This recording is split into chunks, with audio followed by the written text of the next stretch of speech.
Guardian and the Secretary of State. Yes, Mr. Frack. Good morning, my lords. Mr. Rishi Parekh and I appear on behalf of the appellant. Mr. Bendifer and Mr. Tom Cosgrove appear on behalf of the respondent, Secretary of State. More to say about that in a moment. Mr. Mark O'Brien O'Reilly and Mr. Harold Philpott for the developer Angus Energy. Yeah. Shall I pause there, Mr. Cosgrove, Mr. Defer, have a couple of practicalities just to deal with, if I may, first. Yes.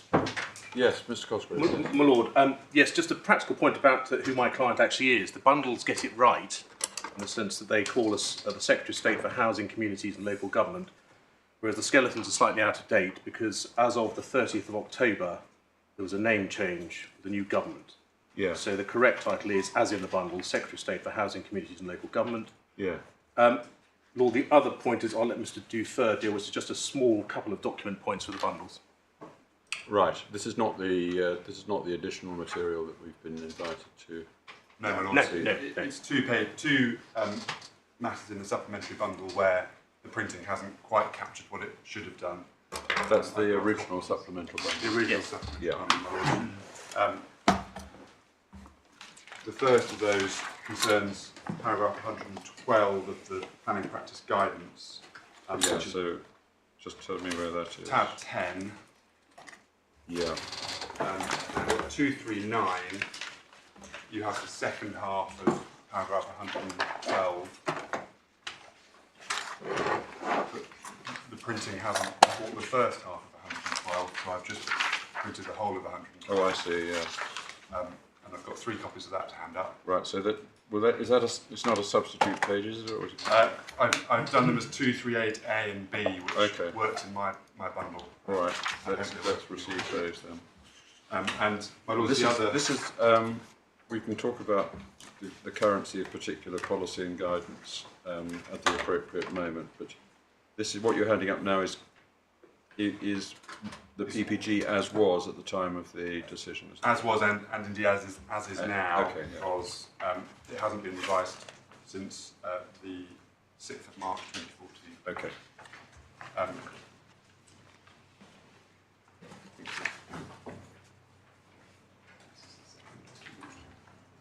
And my lords, the second document is to go in tab 13.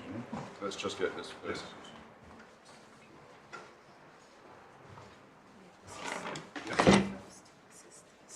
Okay, thank you very much. Right, so 238A and B. Yes. My lords, the second document to go in tab 13, it's the MPPF as was 2021 version, and it's just paragraph 188 of that, which is referred to in our skeleton argument. Was there only one version of the MPPF issued in 2021? Yes, my lords. Yeah, so it's I will safe to double refer check. just to the 2021 version. Yes, I will double check that, but I think it's right that there was Yeah, only and one. I'm not doubting that's right. I just wanted to check. And that was the version in force at the time of the decision. Yeah. Right. But the numbering I've given that is just to go at the very back of the bundle. Yeah. Right, you are. So we put those in. Right, so those are the only points. Thank you very much. Yes. Mr. Wolf, can we just deal with the additional material which is in the unagreed supplemental bundle? My lord, yes. My lord, it relates entirely to ground 6. Yeah. And it's essentially reactive to the way the judge dealt with it, which we say was a legally flawed approach. So what I was going to do, if it suits the court, is to pick it up at that point when I make those submissions. We've thought about this, and of course we're not foreclosing any submissions that would need to be made now in the light of what I'm about to say. I make that clear. But having thought about it in the light of everything we've read, we think that the right approach to this is to receive the evidence de bene esse without ruling on its admissibility at this stage, but to come to that question and to resolve that question once we've heard submissions made to us. So in other words, the decision as to the material being admitted formally before the court on this appeal will await the submissions we've heard in the course of the hearing. And that, I think, is the appropriate approach to take. to this material. We'll hear anything that seeks to persuade us to a contrary view of that question, logically and properly at this point. But is there anyone who seeks to dissuade us from taking that course? No? Well, there's universal acquiescence in the course we propose, which is welcome. Thank you. Lord, before I turn to the grounds, I wonder if I can just do a little bit of introduction, perhaps remind us of some of the factual history. It's more procedural than anything to do with content. Yeah. And pick it up, if I may, in the supplementary bundle. Yes. Just And we are here, of before you course, get into your stride, sorry, I should have said this just now. Forgive me for not doing so. To help you all, you can assume that we are familiar with the material that's been put before the court, and in particular the salient documents, including, of course, the inspector's decision letter. So please assume that there's no need, nor will there be any need to read out at length any passages of policy or guidance. Grateful. I hope that Well, I'm essentially going to show you and signpost you so Right. you have the route map for my submission. So in supplementary bundle tab 4, starting at page 22, yeah. you have the Local Planning Authority's Planning Committee, the officer recommendation. Within that, at page 28, Yeah. what you see, just to give you even prior history, it's in the section, well, it starts on page 27, relevant planning history, picking up at paragraph 3.8, if I may, the most recent planning application was recommended for refusal, and then below that at 3.9 we see it was withdrawn, so it was never determined. I just draw your attention to the reason for refusal, which was a recommended refusal by officers. Mm-hmm. And that recommended refusal, I summarised, but was essentially based upon our approach to an understanding of policy M13 in relation to the scope for consideration of alternatives. But 3.9 then tells us that the key differences between the current application and the withdrawn one are identified in 425. I'm not going to labour 425, you have it at page 31, but that relates to, I don't mean to diminish them, but points of relative detail about the application, duration of operations and so on. They don't address the alternatives question, which had been the reasons for refusal. So notwithstanding that was the proposition, that wasn't actually what happened. Despite that, officers recommended refusal this time round, even though the previous ground of refusal, recommended approval this time round, even though the previous ground of refusal would have been the same. But the committee took a different view, and you have at tab 3 the reason for refusal, which was then the subject of the appeal with which we're concerned, which almost exactly word for word replicated the previous recommendation. Yeah. Yeah. You then have at tab 6 the statement of case from the developer to the inspector in association with their appeal, it being a written representations appeal. Again, within that, I'll come back to other aspects of it in due course. Paragraph 5.19 on page 87, again, asserts that the new application addressed the reason for refusal in the previous committee report. Again, as it happens, it didn't. There were other changes, but not directly relevant to the previous reason for refusal. That then led to the decision letter from the inspector with which we are concerned. I'll obviously come back to that in due course. That's at C18, tab C18. You then have C17, our statutory challenge, not a judicial review, but of course it's on judicial review principles. Just let us catch up with you, if you would, or me anyway. Called bundle tab 17 is the Part 8 claim form with a statement of facts and grounds, which of course reads very like a judicial review statement of facts and grounds, but isn't. It's a statutory challenge. That of course is relevant to the approach the court takes to discretionary relief, because we're not in a context of section 31 test, the new statutory test. Yeah. You then have, and just to signpost through the materials, you have the judgment, I'm sure you've looked at tab 6. Yes.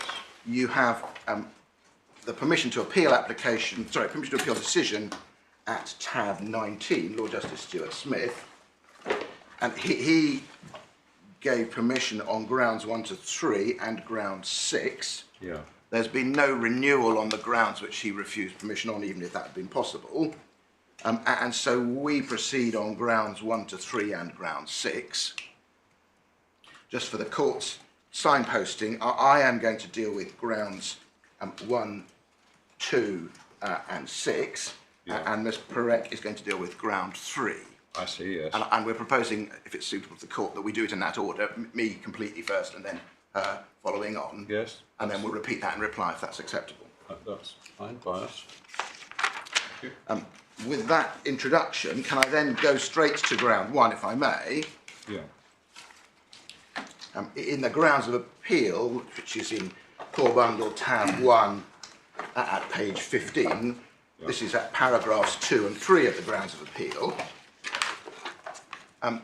We say the issue here was that the decision itself, and in due course the judge, approached it on the basis of taking into account the benefits of future production of hydrocarbons without taking into account the impact of doing so. We have a related, as it were, further challenge in relation to the judge for not giving legally sufficient reasons, but the essence is the approach to the interaction between benefits and impacts in the context of this development. Before I go to that, can I just briefly take you to 2 decisions in the authorities bundle, one of which is authorities bundle tab 13, starting at page 214, Europa Oil. Yeah. Just give there us is a second.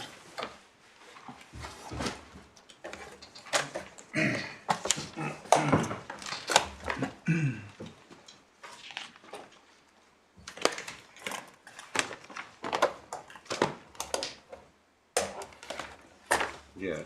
One actually gets what one wants from the first part of the holding on page 214.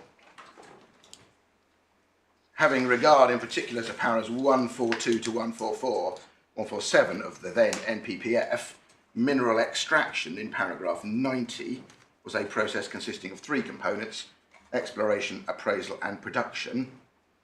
And there's nothing in the local planning policy or authorities policy on mineral development in the Greenbelt to undermine that conclusion, that to required mineral extraction be given a different interpretation. We're not here concerned with their local policy, obviously. We're concerned with the national policies. Just to give you the references within the judgments, paragraph 3, Lord Justice Richard's judgment on page 216, sets out paragraph 90 and the reference in that to mineral extraction with which they were concerned. And then the meat of the discussion is on page 218 from paragraphs 13 onwards, picking up in paragraph 15 on 219, extracts from the then policy elements of the NPPF, which materially, for our purposes, at least my purposes, haven't changed in relation to the new ones. And then at 16, paragraph 16, the conclusion that reading those things together, the concept of extraction in relation to oil and gas covers, sometimes called 3, sometimes called 2 phases: exploration, appraisal and production. One sees those things as steps in the process. Yes, and we say that... sometimes we use the language of extraction, meaning the same thing as production.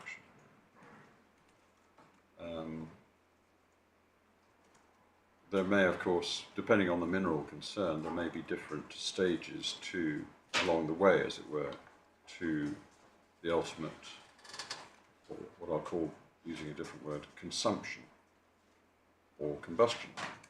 That's an even further stage, but yes. But that's beyond production. In the sense that the word is being used here.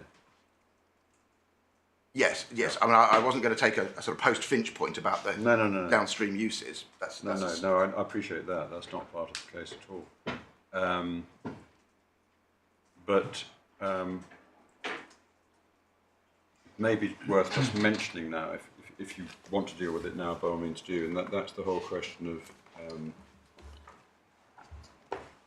whether, if with a particular mineral that might be extracted at the present site, it goes, as it were, straight into a consumable, it is instantly a consumable product. In other words, certain hydrocarbons might be put straight into the grid, as it were, and others not.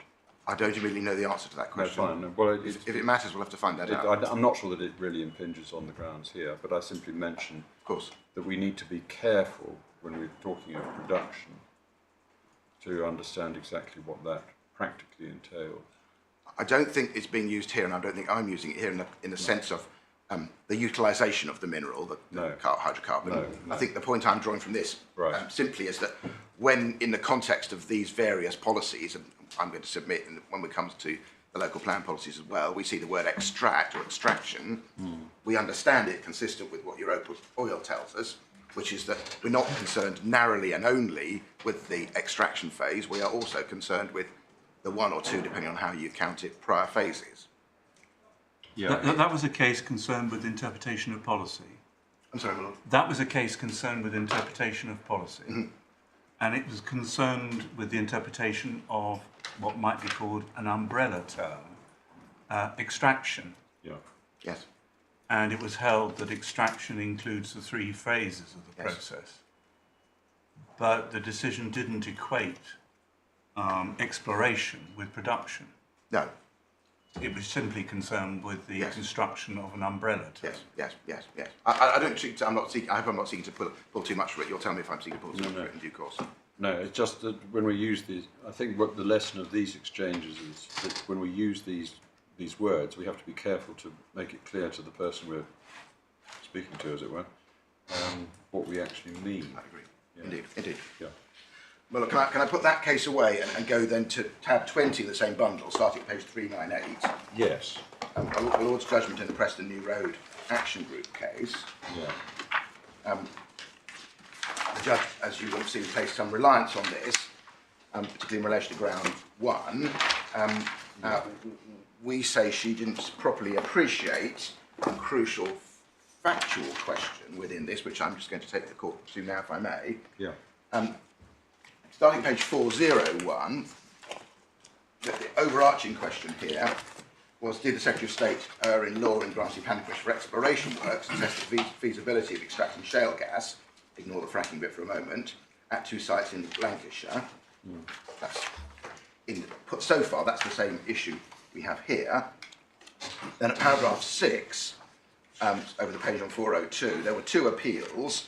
We're concerned with the second appeal, which is towards the foot of 402, and we're concerned with issue 3 in the second appeal, so ground 3, second appeal, on page 403. The analysis of that starts, my Lord's analysis of that starts page 419, para 57. Yeah.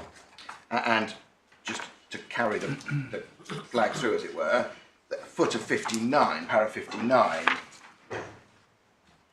one sees my Lord passing through that third issue, taking into account the benefits without weighing against them the disbenefits of reduction. At 62, the guidance makes plain, just 4 lines down, 5 lines down, proposals for exploration should be considered on their own merits without speculation. And then at 63, my Lord makes the point, second half of 63, by the upper hole punch and beyond, that a future application for production would be considered on its own merits. Then again in 66, line 5, halfway across the line, Guidance emphasises individual application for exploratory phase should be considered on their own merit, should not take account of hypothetical future activities for which planning consent has not yet been sought, etc. That's all the, as it were, the policy context. Yeah. We get the facts starting, for my purposes, at paragraph 79. And my Lord quoted two passages from, in this case it was an inspector making recommendations to the Secretary of State who was decision maker, and it's the second quote, paragraph 47, within 79, picking up 4 lines down. The Secretary of State notes that the inspector considers little weight should be attributed to the national economic benefits which could flow from commercial production at scale at some point in the future in the context of exploratory works. As NPPF makes clear, each stage should be considered separately. Secretary of State considered in the context of this appeal, no weight should be attributed to the national economic benefits which could flow from commercial production in relation to these sites at scale at some point in the future. That's important because, as you see, the inspector had put some weight, and the Secretary of State specifically, and I'll show you where my Lord judgment makes this point in a second, disagreed with that. Right. And then in 81, just below the lower hole punch, halfway across the line, contrary to Mr. Willer's submissions, he, that's the Secretary of State, did not give significant weight or any weight to that supposition of future production. He was merely recognising quite properly that development would help to achieve the objective of reducing carbon by establishing whether or not commercially viable resource gas existed on these sites. Then 82, the conclusion in 47 of the decision letter that no weight should be given to the national economic benefits of possible future commercial production was not at odds with those earlier conclusions. It was, however, a different conclusion from the inspectors, which was not that no weight should be given to such benefits, but they should have very limited weight. The difference here is not simply one of degree, it was a difference in principle. The Secretary of State meant to stress it. He said that he noted, not that he agreed with the inspector's conclusion as to weight, and he deliberately distanced himself from it. That is, we say, an important difference of principle when we then get to look at the decision letter in our case, and it's a difference in principle that the judge didn't, we say, pay sufficient attention to.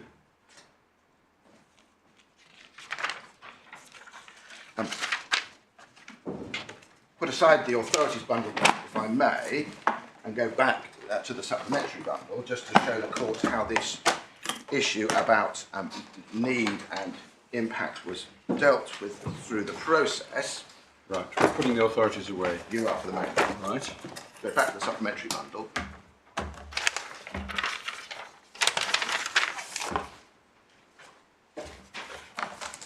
We go to tab 4, the officer report.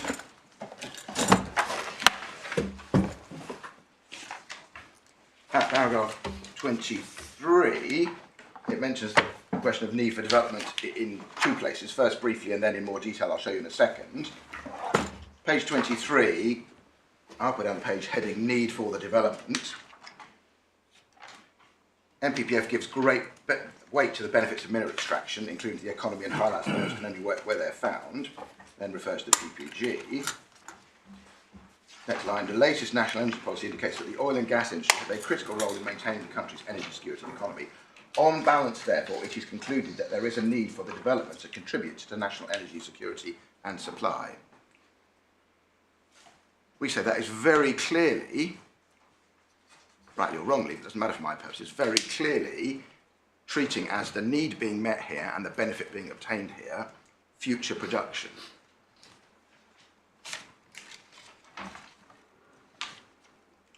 Picking it up then, page 42,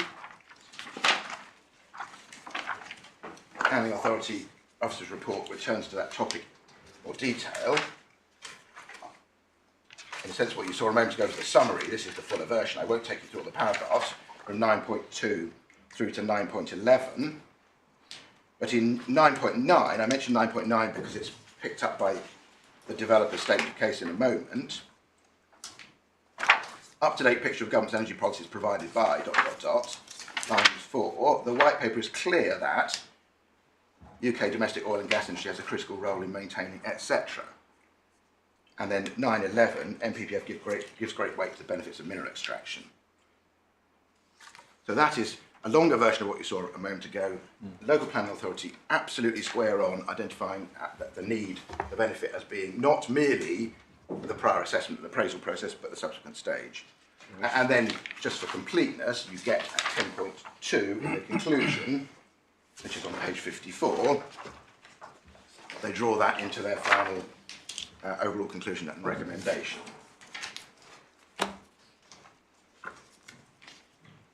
Now, of course, what we've got to do is look at what the inspector did, isn't it? Absolutely, we'll get there in a moment if I may, but the inspector, I'm going to show you in a moment what materials the inspector had from the developer, which is at tab 6.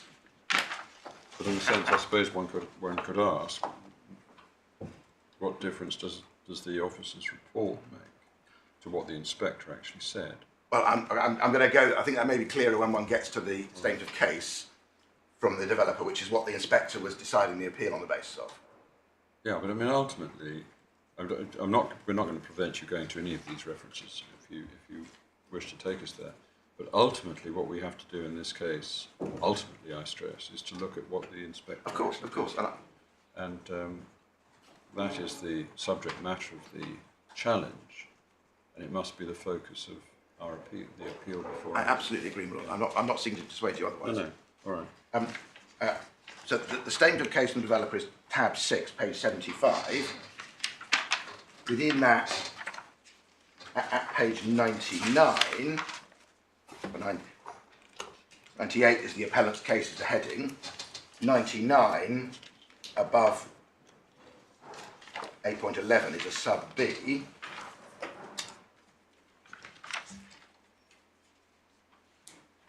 And again, without taking you through all the paragraphs of that, picking it up, if I may, at para 817, you see there, directly quoted and relied on the planning officer's report paragraph that I showed you a moment ago.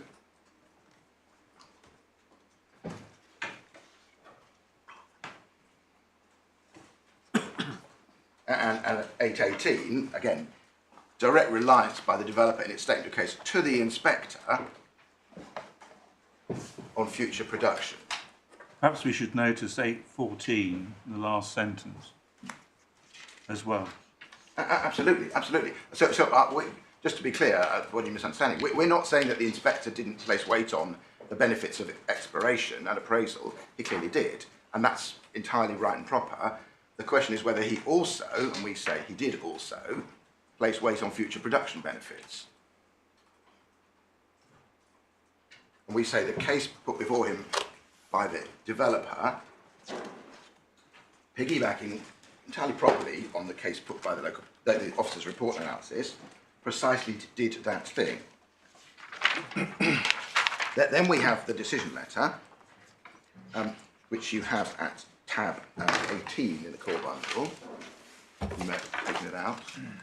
Right, we're putting the. You put that supplementary bundle Where no, yeah. down.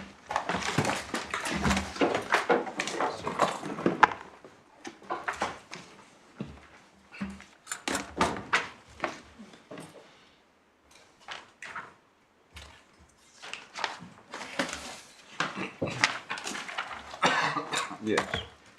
We, of course, accept, indeed we submit that one has to read the whole decision letter as a whole. Yeah. One doesn't take any one sentence out of context, one looks at the whole. Usual rules apply. Yes. But, the point I've already signposted along the way, this inspector's approach was entirely different to the approach taken by the Secretary of State in the Preston New Road Action Group case.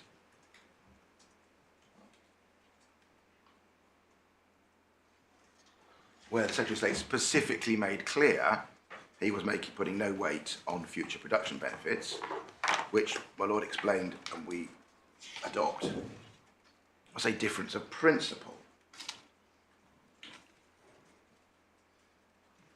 Within this, starting, if I may, then at page 246, the heading above Law, Policy and Guidance, within the Law, Policy and Guidance section, the second subsection above 17, National Policy and Guidance, running over the page, para 18, Yeah. the NPPF also states at para 209 that it is essential there is a sufficient supply of minerals that the country needs, and at 211 gives great weight to the economic and other benefits of mineral extraction, albeit subject to unacceptable adverse impacts on the natural and historic environment and health. Well, that is exactly picking up the paragraphs and the principles from the NPPF which had been encouraged to the inspector, and they are precisely picking up the benefits of future production. They also, we accept, they also, through the use of the word extraction, potentially include the benefits of exploring and appraising ahead of future production. No problem with that, but they bring into, as we see in due course, the weight given by the inspector, the totality of the process. There are then, under the heading Other National Guidance and Data, series of paragraphs. I'm not going to take you through all of them, but just in 19, third line from the bottom, maximising economic production of domestic oil and gas reserves. Paragraph 20 seeks to maximise economic production. Paragraph 21, ensuring energy security, ... 22, line 3, national need for oil. Paragraph 23, second line, critical role of oil in maintaining energy security. Last but one line, offshore production. Paragraph 24 then makes a point about domestic production, identifies the limited role that domestic production plays, makes the point that much of that is at one site, but it's all about production needs and therefore benefits. And then 25 again is about the declining domestic production. So that's the policy benefits which the inspector identifies, and that is particularly relevant because we'll see him in a moment referring back to policy benefits, and we say that is to what he's referring when he does that. Then at 46, this is the section headed Need for the Development. Sorry, paragraph? 46 is the first one. Yeah, thank you. Yeah. Very specifically, second line, first sentence, referring to domestic demand for oil and gas. Line 4, it's currently very uncertain to what extent demand and return will return to its level before the COVID pandemic. That's again looking forward to a production need. 47, in the circumstances it would be plainly inappropriate to rely on imported oil, both from the point of view of security of supply and with regard to sustainability. None of this is talking about simple benefits of exploration without regard to future benefits. It's all about future benefits. Then at 48 and 49, similar points in both those paragraphs about the uncertainty associated with what this exploration might produce. So, line 48, there's nothing in the current national or local policy to restrict the appraisal or production of hydrocarbons or to say that a proposal to explore or test a known hydrocarbon reserve should be refused on the grounds that its yield might be of a small scale. And then 49 is about the benefits even of a small contribution to national production. All of those are about benefits from production. Yeah, but did you read the last sentence of 48? It's precisely the point of a proposal like this to obtain information, and it would not be appropriate to anticipate the results of the EWT with conjecture that the ultimate yields might be minimal. So absolutely he's recognising, and indeed he needs to recognise, the benefits of the exploration. That goes without saying. What he's saying is you don't disregard the benefits of the exploration just because it might only lead to a small contribution downstream. That's to not directly, but that's to go down a similar course to the inspector in Preston New Road, which is to bring to this stage the benefits of production, which we're not saying is intrinsically wrong, and there may be other reasons to do it, but the point is exactly the same as in Preston New Road.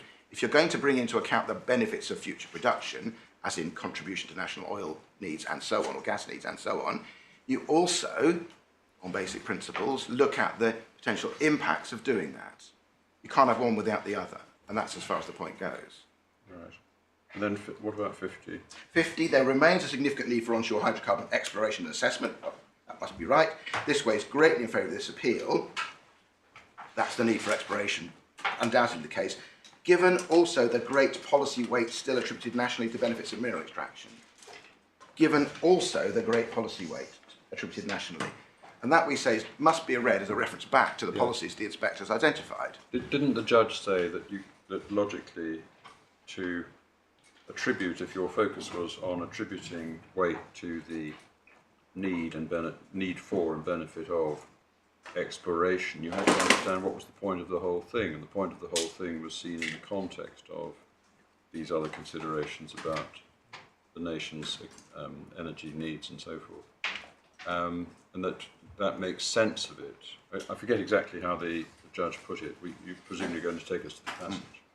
That she was saying that this gives colour and meaning to the whole question. Yeah, we're not exploring in the abstract. We're not exploring in the abstract. That's right, and that was the approach she took. I don't know whether it's worth looking at what she said. Can I go there in a moment? I've only Yes, got of a couple more passages to do fine, in the decision letter.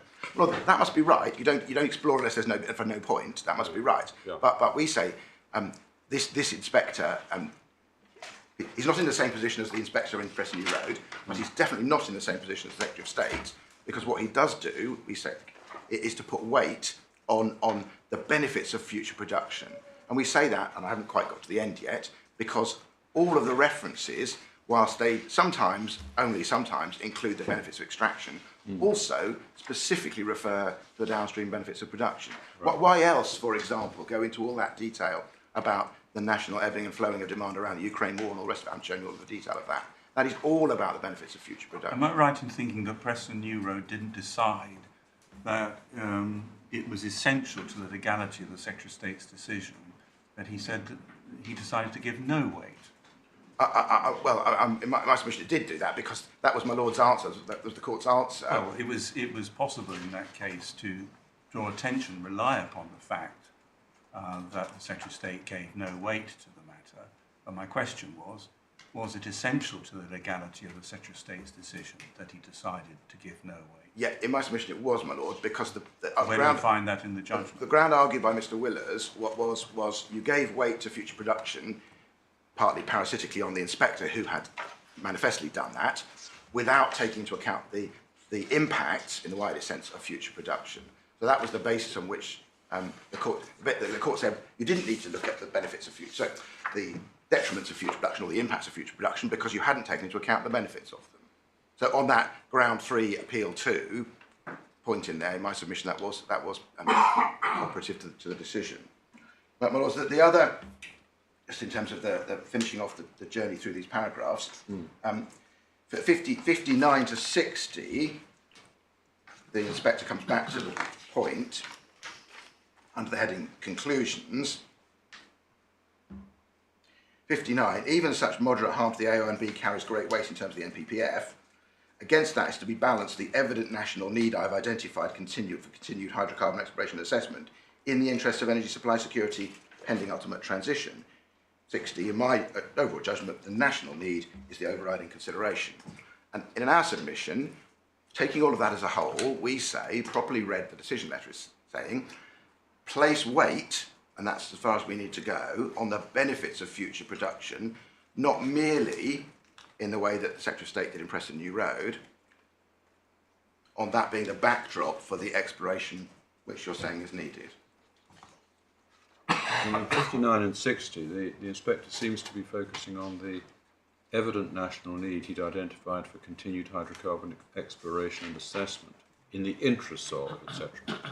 And it was, and then in 60, the national need, is he not referring back to that national need for exploration? Well, we would say in 60, read the judgment as a whole, sorry, the decision as a whole, yeah. He's referring back to what he's described all the way through, which is, he's not merely referring back to 59, but even if he were referring back to 59, 59 is very clearly saying in the interest of energy supply security, which is the point made earlier, and all of that has to be read on basic principles in the context of what comes before it. This doesn't come from nowhere, this comes from a powerful exposition of why policy and fact, because it deals with two things, require more oil production.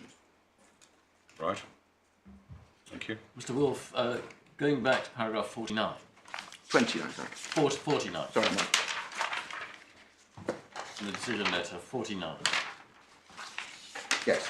Final sentence says that the present proposal should not be refused merely because it might lead only to a small additional contribution. And I wanted to emphasise the next words, or even no contribution at all. So doesn't that indicate that the inspector had well in mind that there might be no production benefits whatsoever? He clearly recognised that, but in the nature of exploration, there is uncertainty because you might not find what you're looking for. But he is nonetheless, we say, taking it as a whole, recognising that, in a sense, the possibility of future production is worth the exercise, and he's taking into account, no doubt, some discounted version of what you get in the future. If you said, look, we know it's going to be X barrels per day, you'd quantify it, but we don't know that. But nonetheless, the possibility of X or half X or even tenth of X is worth the process. But he doesn't do the it's worth bit. That's the problem. He doesn't do the other side of the balance. Following on from my Lord's questions, you were looking at DL 59 and 60, which are summary conclusions, and I think you say they're drawn from what the inspector had said previously at page 251, the more detailed conclusions.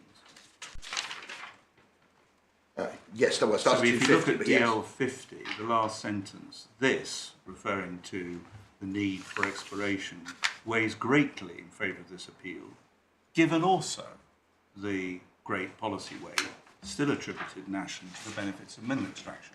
I think very fairly you said a moment ago that you couldn't look at the benefits of exploration in the abstract. Yes, you need to know there's something worth exploring for, yes. So, but the upshot of your argument appears to be that as soon as you cease to look at it in the abstract and you look at the national imperative for security of supply and production and so on, you inevitably, as a matter of law, have to look at not only those generic benefits, but also the site-specific harm when you look at a particular proposal for exploration on a particular site. Is that where your argument goes to? It's the point that was identified in Preston New Road as a difference of principle. Difference of principle. Well, I'm not asking about Preston New Road. I'm asking about this decision. I'll use the same language then. It's a point of principle. It's a difference of principle. There's all the difference in the world between giving little weight in this context to the benefits and no weight, which is what the Secretary of State said in that case. In our submission, there is a distinction, and this inspector is on the wrong side of that line, between saying we're exploring for something, not in the abstract, we're exploring for something because the thing we're exploring for might, if we find it, have some value. That's from where this inspector gets to in our submission, which is drawn into this by the planning authority and the statement of case, so his analysis is not surprising, a raft of consideration of policies which are about future benefits. He doesn't refer, when he talks about policy weight, that has to be a reference back to his paragraphs on policy, which I took you through 18 through 25, which are not about the benefits of exploration simpliciter, sorry, use a horrible word. They are the benefits of future production. That's the policy. Yes, but if I may, please, just so I'm clear about where your argument takes the court, you rightly say that the benefits of exploration shouldn't be looked at in the abstract. Well, and then you go on to say that when you decide how much weight to give to it, you can take into account national policy which promotes more production and security of supply. But is it the corollary of your submission that if you do move from the abstract in that way, you say that when you come and look at a proposal for exploration on a particular site, you have to look at the disbenefits as well? Yes, yes. Including yes, site-specific yes, disbenefits? Yes, yes, yes. Albeit that the policy that is being taken into account is a national, non-site-specific policy. All of those things, my lord. And in terms of the disbenefits, those disbenefits, certainly in a post-Finch world, wouldn't necessarily only include the site-specific benefits. But that's not. We don't need to get into that extra detail. But they don't need to include things moved on since this was analysed. If your proposition is right, it would apply generally to any application for exploration of minerals. Well, can I test it? Can I test it this way? If we went back to the point that my Lord Justice Singh was asking me about before, the no contribution at all point, in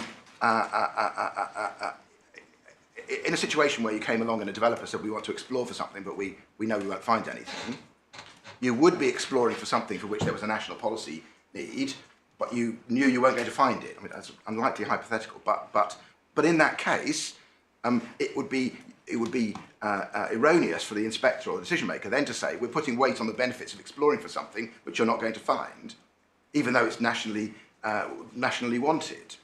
That's why the paragraph about ultimate yield and then the even little contribution is so important, because he is looking to say, well, there's a hope here, there's a prospect here, if you like, and that's why it is in our submission relevant to juxtapose this to Preston New Road. In terms of what the judge said about this, she dealt with it relatively swiftly. It's paragraph 12 and following, paragraph 13 and following. Yeah. Paragraph 13 picks up the Ashchurch point, which is the crisp proposition around benefits and harms and not having one without the other. And then paragraph 15, the case which is closest to the facts, and then perhaps she underlines in 81, but what the judge doesn't pick up in that extract is the point that I took this court through, which is the critical, we say, shift from the inspector's recommendation to the Secretary of State's decision, and a bright line was crossed. So she underlines the passage in paragraph 81. That's the Secretary of State. He was merely recognising. That's a reference to the Secretary of State. Mm. Yeah. The development would help to achieve the objective of reducing carbon by establishing whether or not a commercially viable resource of shale gas existed on these sites. His conclusion, Secretary of State's conclusion, did not anticipate those future decisions. I mean, nor do we say this anticipated the future decisions, but what it anticipated was the future benefits which, pardon the pun, would or might flow. Yes, but then I went on to say exploration for shale gas is necessary before a commercial decision can be taken on the viability of production, etc. Could I just ask you this? If it's something you want to reflect on, of course, do that. But do you take issue with any of the analysis in Preston New Road Action Group? Do you adopt it, or do you stand apart from it? I don't think we've been bold enough to do that, because I think it is such a distinctly different situation to the one we have here. I mean, each decision turns on the reading of the decision letter. Yes, of course. But I mean, some of these observations are perhaps of wider import.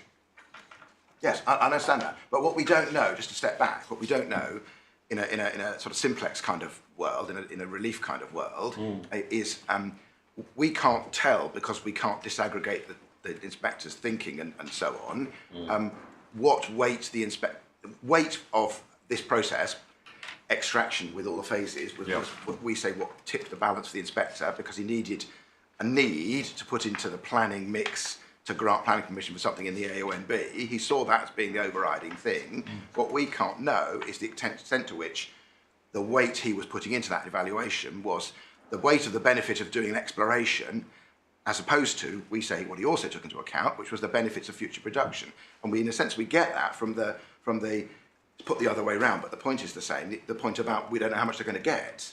You have to explore how much you're going to get, but he still takes into account, we say, the hope of getting that, and he takes that into account as a benefit. Well, the object of this is to find out how much you're going to get. Absolutely, yes. But what we don't know, because we can't disaggregate the inspector's thinking, because he doesn't tell us, is where he would have got to on weight if it had simply be, we are looking for something without taking into account any possibility of it being found other than the policy theory. Well, your argument really then boils down to saying, doesn't it, that he should have left entirely out of account, and it should feature not at all in his decision letter, the economic benefits associated with extraction stroke Yes, production. yes, That should not have appeared in the... Or with the kind of signpost that Secretary of State and Preston New Road gave. Well, I'm tempted to ask then, how could he have got away with doing this properly? What would broadly speaking, what would his analysis have to contain? For example, you can extract from policy benefits of extraction. Sorry, no, take that back. Policy benefits of exploration and appraisal. And had his section on policy focused on the policy benefits of exploration and appraisal, mindful that the national policy says we're not exploring in a vacuum, that would have been a different decision letter. Well, I'm not keeping up with you, Mr. Wolf. I mean, that sounds like looking at the benefits of exploration in the abstract. But there's policy support, and unsurprisingly, for exploring for minerals. This inspector, and that so it policy, is acceptable then for a decision maker to deal with a proposal for exploration in the abstract. well, yes, in the sense that the national policy says explore for minerals because we need minerals nationally. There is policy support, unsurprisingly, for exploration and appraisal. And so a decision letter which said, under the section policy, I'm referring to the policy benefits of exploration and appraisal because there are identified policy benefits. And then in the section on weight says, I'm putting great weight on that policy, unimpeachable.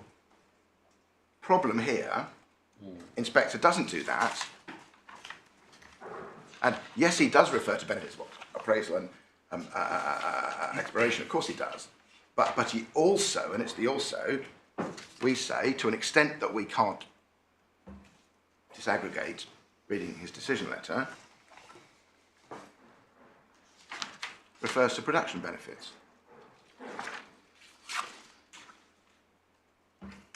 Just to pick up a couple more points on the judge's judgment. Right. It's paragraph 18.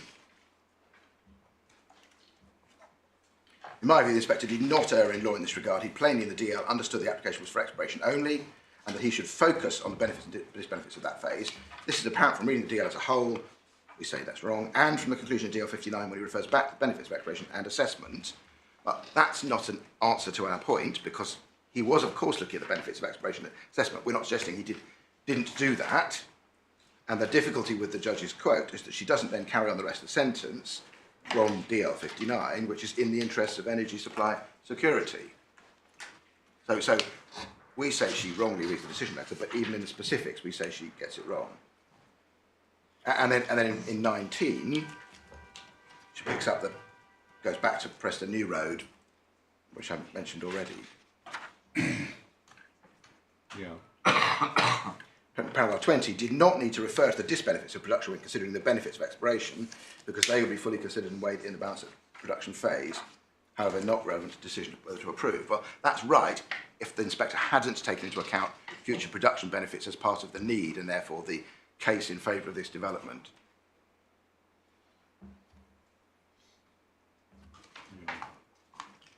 And really, I don't think I can take it any further than that. Understood. Thank you. So that's ground one. Ground one. Just let's draw breath for a moment. Of course. See if we need to ask any questions on that. Thank you very much. We'll move on then to, and you're taking ground two as well. I'm taking ground two as well. Yeah. So ground two concerns the proper approach to policies M7 and M8. Sorry, M7A and M and B in the mineral-based local plan. But again, just to foothills for that, in a supplementary bundle, Yeah. tab 4 again, officers' report again. Yeah.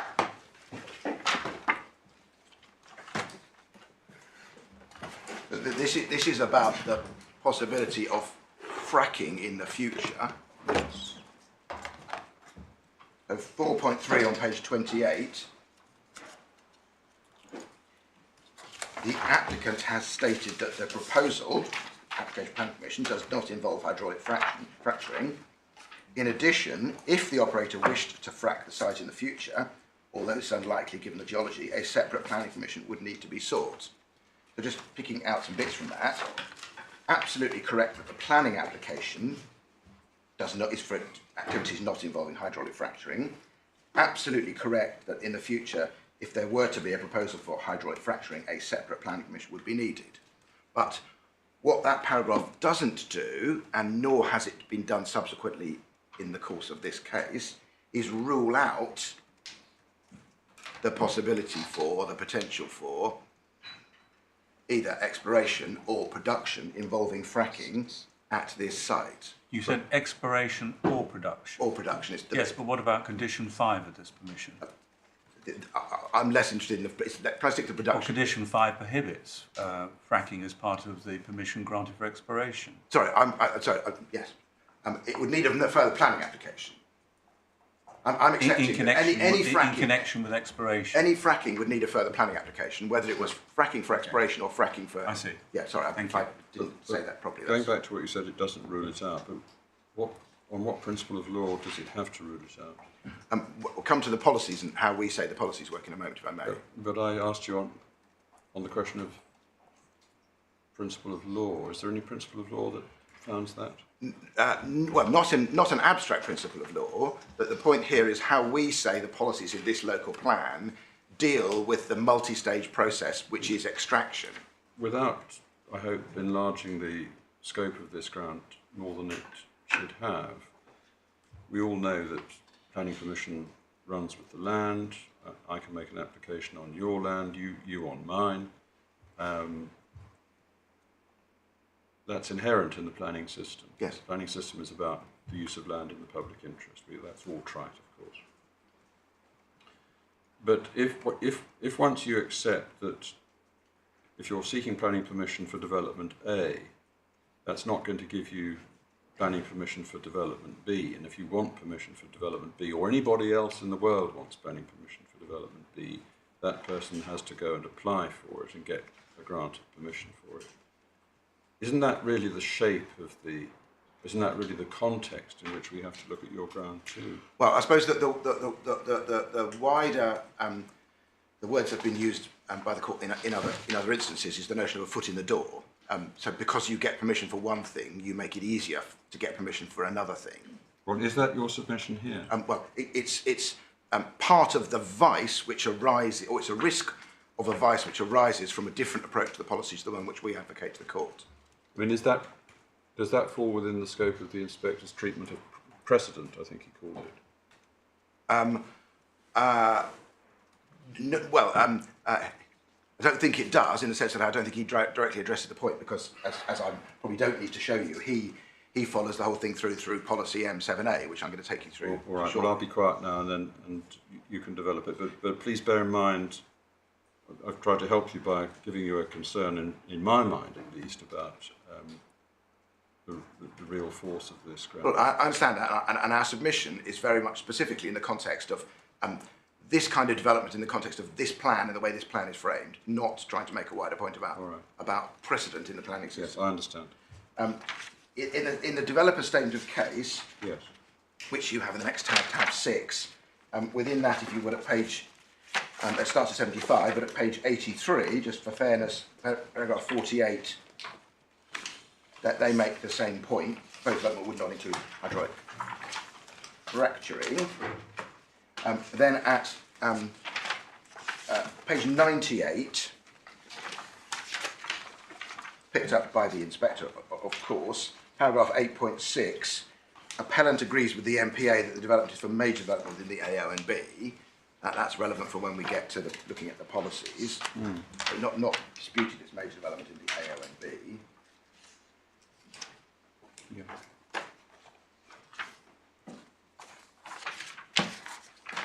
Then in terms of the decision letter,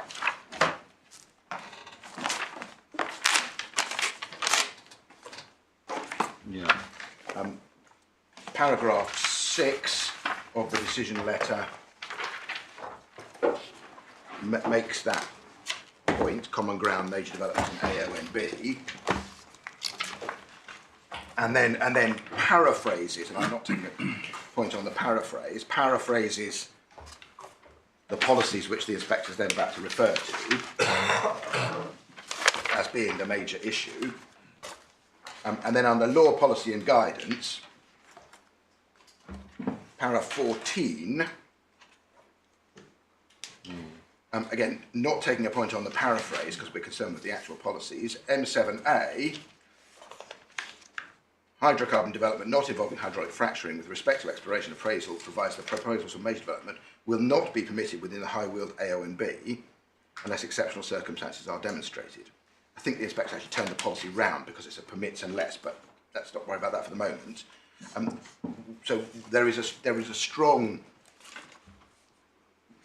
resistance to AONB unless exceptional circumstances are demonstrated. You'll see that in a moment. You'll see the link from M7A to M13, which then picks up the ground that Mr. Frack is going to deal with.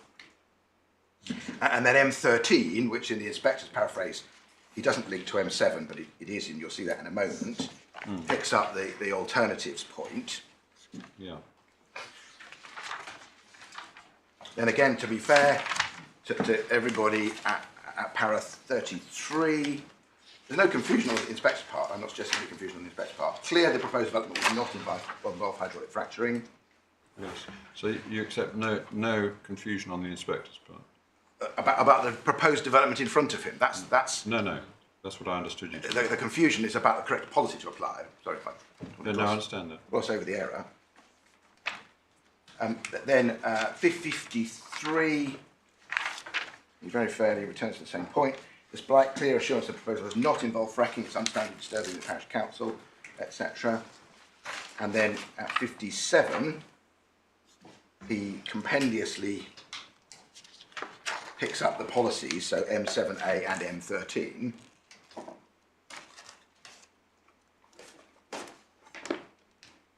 And obviously we do take a point about the way he deals with M13, which does relate to M7A. That's Your ground free. Yeah. But in terms of M7A, it's the choice of policy rather than the application of it. But why is he not right to approach a proposal that does not involve hydraulic fracturing on the basis of the policy that relates to development that does not involve hydraulic fracturing? So I need to then, if I may, take you to the local plan, which is in supplementary bundle tab 11. Right.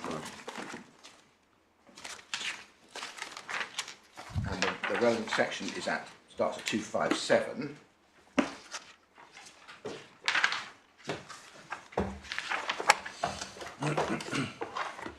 Yeah.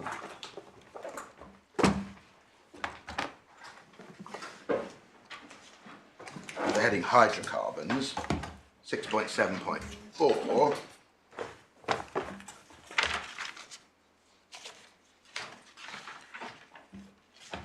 Yeah. The strategy for oil and gas, subject to being no unacceptable impact in West Sussex and the use of hydraulic fracturing within the definition, does not take place within or have an unacceptable impact on, amongst other things, AONBs.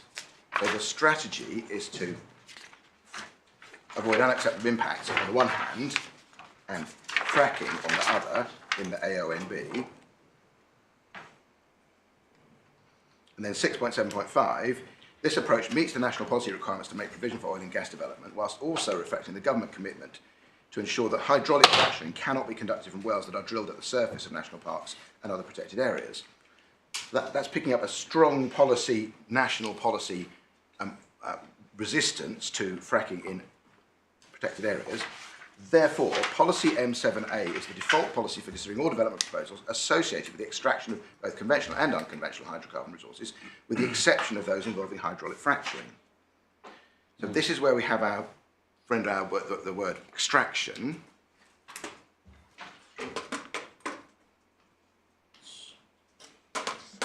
Well, associated with the extraction of both conventional and unconventional. So conventional and unconventional isn't the fracking point. That's a different bit of the Venn diagram. No, but then the important words, surely, with the exception of those involving, it should say involving, of course, not involved, hydraulic fracturing. And Yes. that just reinforces the distinction, the explicit distinction in the policy, doesn't it? Well, can I come to the policies in a moment? But we say that sentence properly understood one has to look at the words associated with, Yeah. both by reference to extraction, which is potentially 3 phases, Yeah. not involving hydraulic fracturing, and associated with extraction, potentially 3 phases, involving hydraulic fracturing. You don't slice up these processes any more artificially than they are in practical terms. They are steps in a process. Sorry, my lord. No, I didn't mean to interrupt you. Are you finished? I have. Does your submission place the emphasis in line 3 of 6.7.5 on the word cannot? Cannot. Yeah. Are you emphasising that national policy position to ensure that hydraulic fracturing cannot? Yes. Yes. That's all. It's all. Is that where you derive the foot in the door position concern. sorry? The foot in the door concern. No, the point about ruling out. Yes, and we get that from the policy. We get that nearly from the policy as well. Our point is there is a strong national policy driver underpinning this local policy to rule out, that's a good way of putting it, fracking. Now, it would have been... I think the way you, I don't know if this is right, is the way you interpret the second half of 6.7.5 is that this is setting up a dichotomy between policy M7A Yes, and policy M7B. exactly. 7A is the default policy for ... whatever it Yes. says, but everything else should be addressed by policy M7B. Exactly. And the linkage, and these are important words, is the associated with an extraction. So associated with is a relatively wide term, and extraction, as we know, is potentially all 3 phases of the process.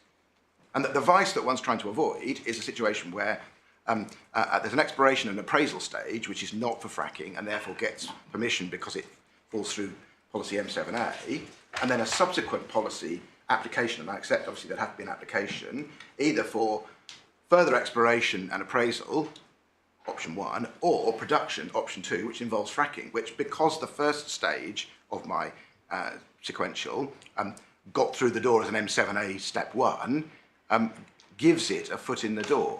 Not a precedent as such, but on any common sense view, it makes it easier to get the second planning application, second planning permission.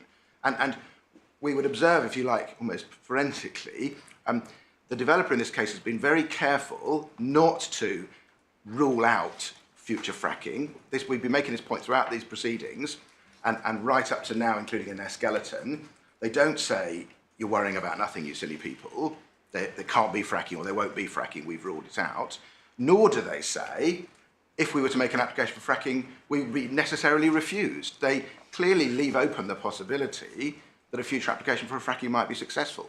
And on our submission, when you come to read the policies, that can only be because of some, as it were, hope arising from this sequenced process. Now, we're not suggesting, the judge rightly said, there is no evidence of an attempt to get a foot in the door. We're not suggesting that at all. We're not suggesting any calculation of that kind. We're simply looking at what we say is a realistic planning possibility, which, if it were to eventuate, would, we say, completely undermine the sentence that my lord just read me in 675, which is, as near as damn it, an absolute prohibition. And we get that structure. So when one then looks, at M7A and M7B, we say they are, as it were, they're columns. They're not a sort of pick and mix a la carte menu. They're columns. You go through the M7A column or you go through the M7B column. But the policy is split in both instances between exploration and appraisal and production. Yes. Yeah. If we look at M7A on page 259, Yes. we see the heading, and then we see the subheading exploration and appraisal. Then A, proposals for exploration and appraisal for oil and gas not involving hydraulic fracturing, Yes. etc. And then the criteria or provisos. Was this not a proposal for exploration and appraisal for oil and gas not involving hydraulic fracturing?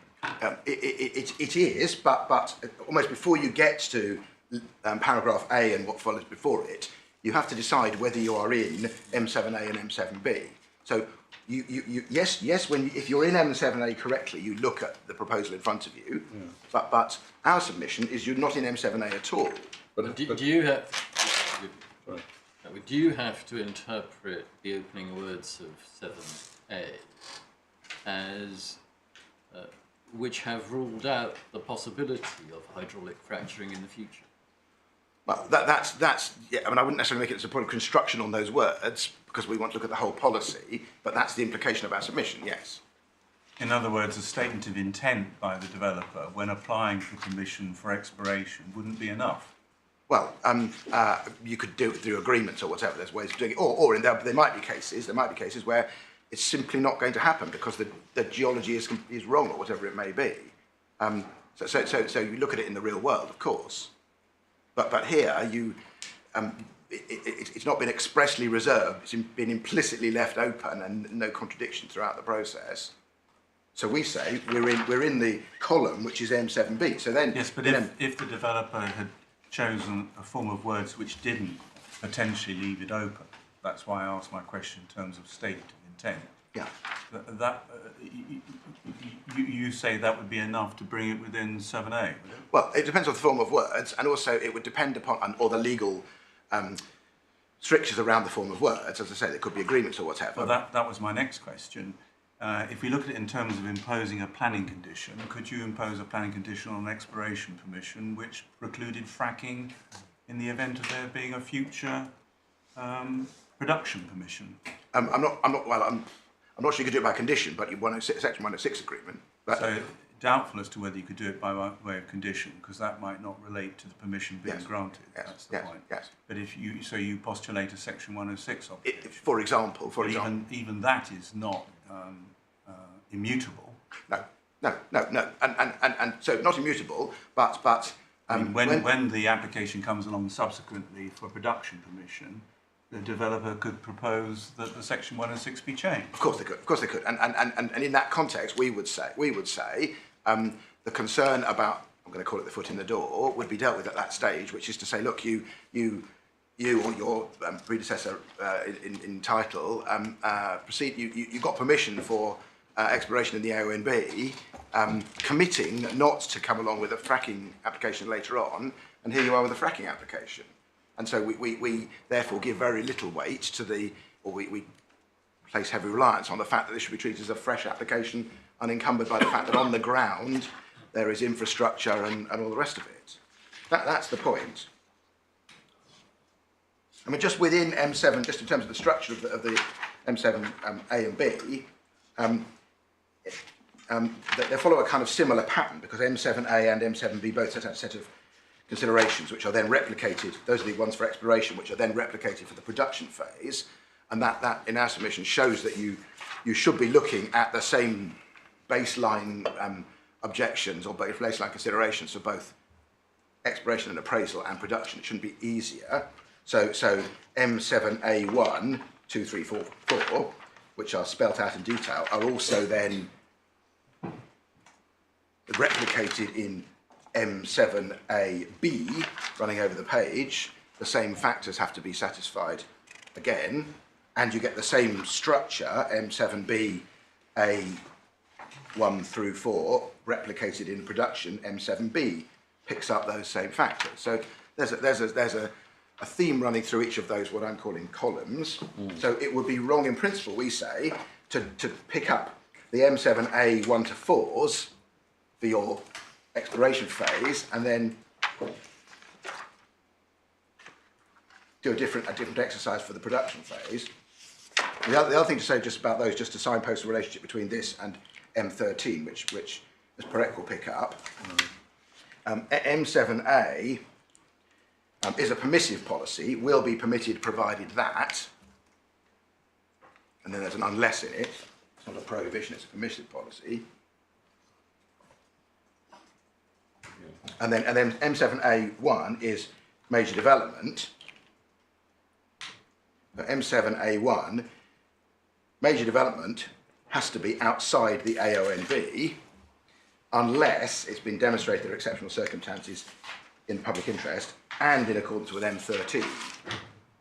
there's quite a lot packed into that. There's a double negative in the... Double negative, and we get the express linkage to M13, which we'll see in a moment. And then just, again, to signpost something which Ms Perrett will pick up, M7A2, so not the major development case and not the AONB case, this is, as it were, the ordinary case, the site selected represents an acceptable environmental option in comparison to other deliverable alternative sites on which the target reservoir can be accessed. And she will pick that up in M13, but there's a distinction, we say, as to how you approach alternatives, and where it talks about other ways of going to the target reservoir, it says so, that's M7A2.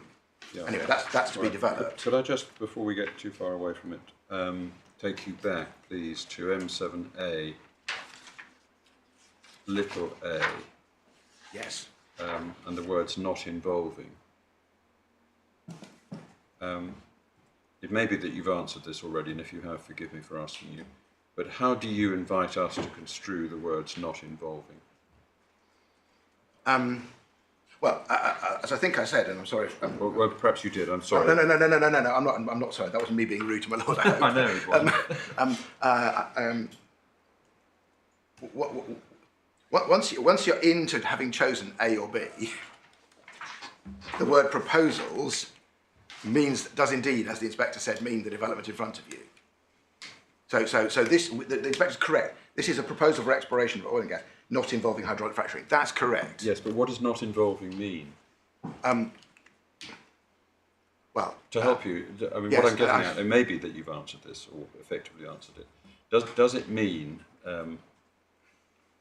not proposing or not including, or does it have a wider meaning, such as not entailing the prospect of? Well, certainly when you read it with the explanatory text, the associated with words, if we were to go back to some words that actually come from this plan. As I understand it, you're saying a proposal which does not preclude fracking falls within 7B. Yes. But then when we turn to M7B on page 260, the authority has used exactly the same language as we saw in M7A, involving, as opposed to not involving. Yes, so it's using that in a wide sense, in the same way as it's using the word associated with. We say this is, in each case, it's about exploration, which is our three-stage friend from Europa Oil. And you don't.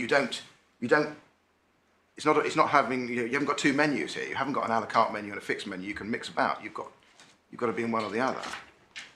Table don't, I think, is the. I'll stop there. Well, I suspect. Again, I'm not sure. Well, fine. I think effectively, my lord ventured the concept proposal that does not preclude, and I think you associated yourself. I'm happy with that. Yeah.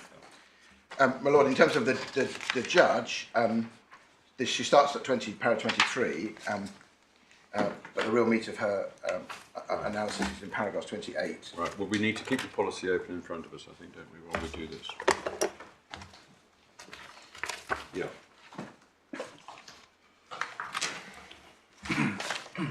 In my view, the argument's plainly wrong. The LPA could only deal with the application before them. Well, that's right, except it's about policy choice. The application was not for hydraulic fracturing, and therefore M7A had to apply. That's where we say it goes wrong. Supporting text is not entirely clear, although on balance 6.7.5 seems itself to be focusing on projects involving hydraulic fracturing, which could exclude this application. So just pausing for a second there. She's not picked up what we say are important words, which was the associated with extraction entry point into the fork in the road, if I can put it that way.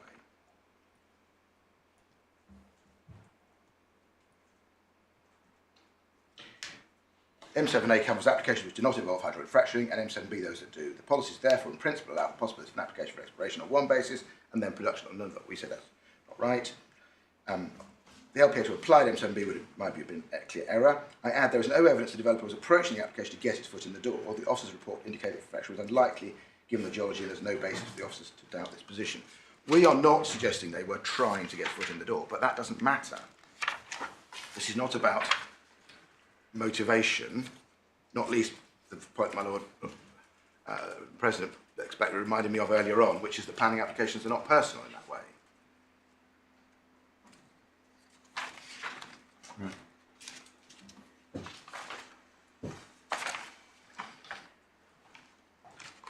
Right, so the judge's error was... The judge's error is the therefore is really the tipping point word in the second line of 28.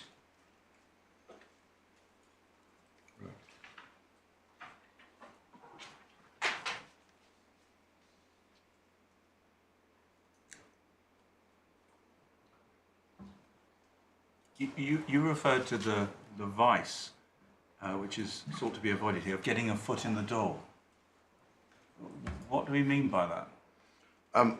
What we mean in I think in general terms is that if the developer had come along first off and said, look, we're contemplating production fracking, they would have been in M7B on any view, and they would have had an almost impossible job of getting planning permission for even their appraisal phase. They haven't done that. They've come along and said we've got an application for exploration not involving fracking, so they've gone through M7A and got a planning permission for exploration and appraisal, which they wouldn't have got otherwise. So what it means is it becomes easier to get an exploration. Yes. Well, it either becomes easier to. How is that so if your interpretation of M7A and B is rejected? Sorry, I may have misheard. It becomes easier to get a second application either for fracking exploration or fracking production.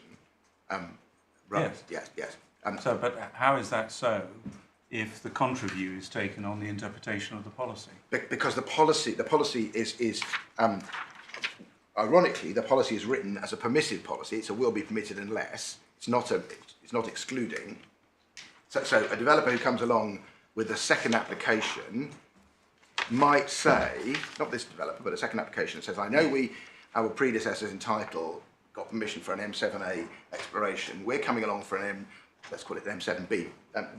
We're coming along for a fracking production. Yeah. We can have an argument about whether M7B helps us or not, because it's permissive. It may not help us, but we're here now, and we're merely doing an increment on that which has already been done. But why does it matter whether it's permissive or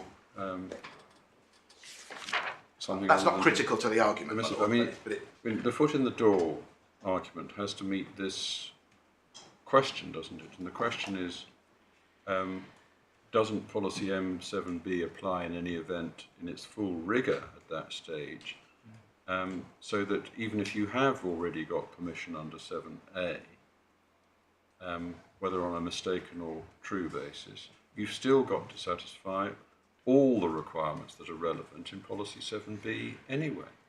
Well, I think two answers to that, if I may. The first one is it potentially makes a difference because it's permissive, because it doesn't preclude. It doesn't say proposals will be refused unless. It says will be permitted unless, which is the flip side. So yes, but it says that anyway. I mean, you're going to have to. That's what the policy says. And that the policy avowedly refers to hydraulic fracturing. You're going to have to satisfy that policy or not get planning permission.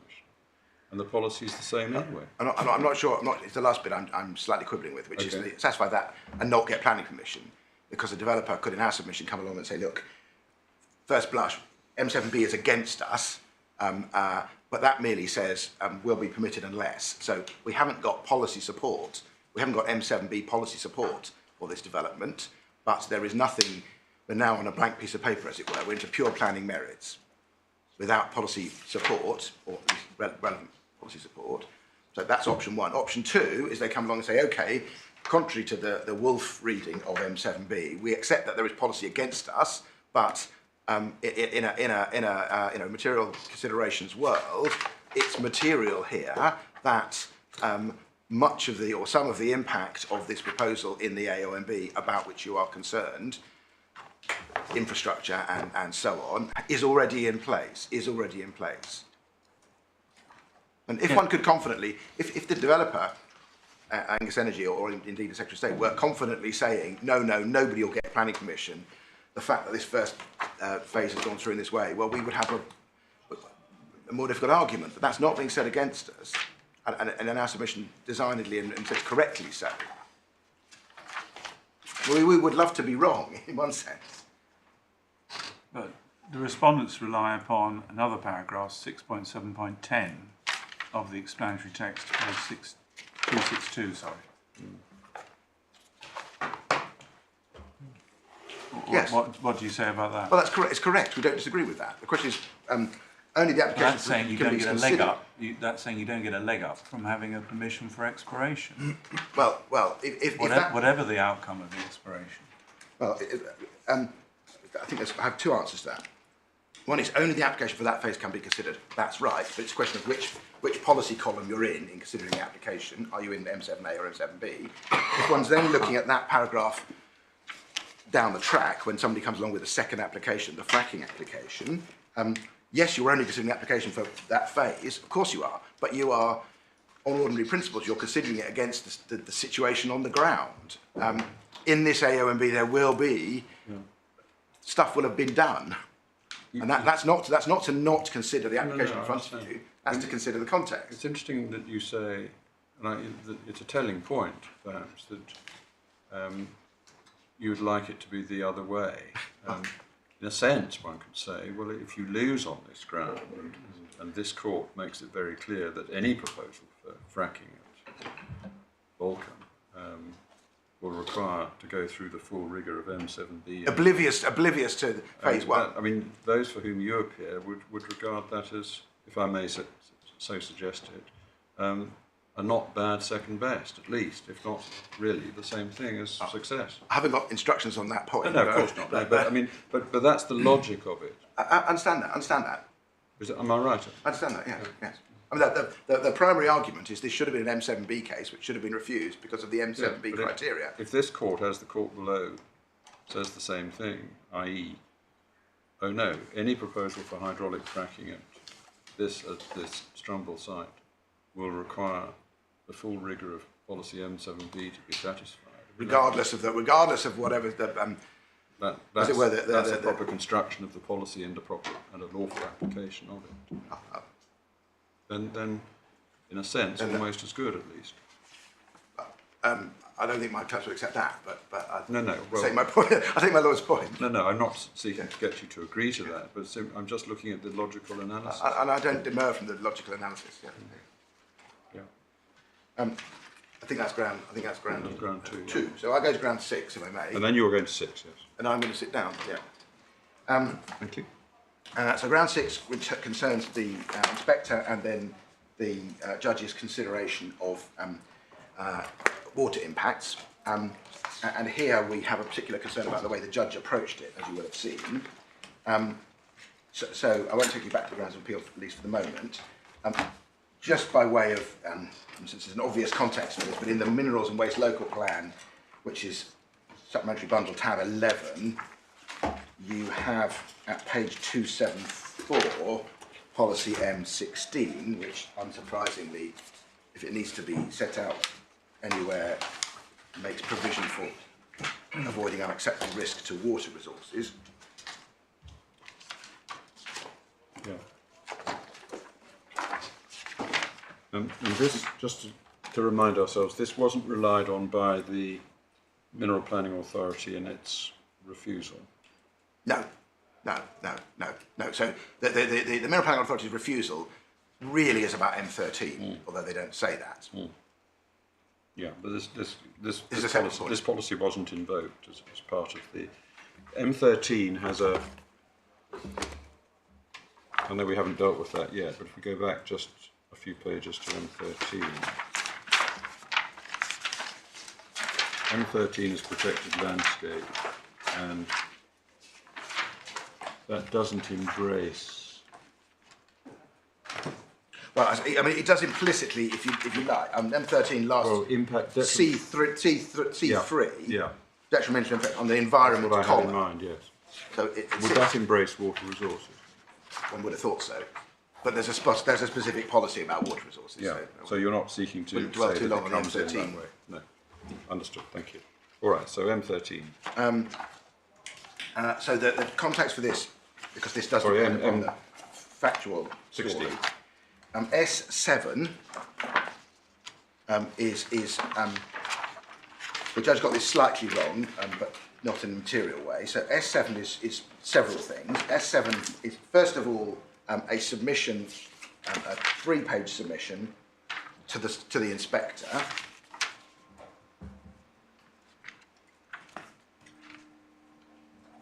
Then if you look at page 125, it says attachments. Sorry, I need to catch up with you now. 125. 123 is the beginning of the document. It's sort of densely typed, and I'll come back to its content in a moment. I just want to show the court how the documents work. All right. 125, halfway down the page, heading attachments.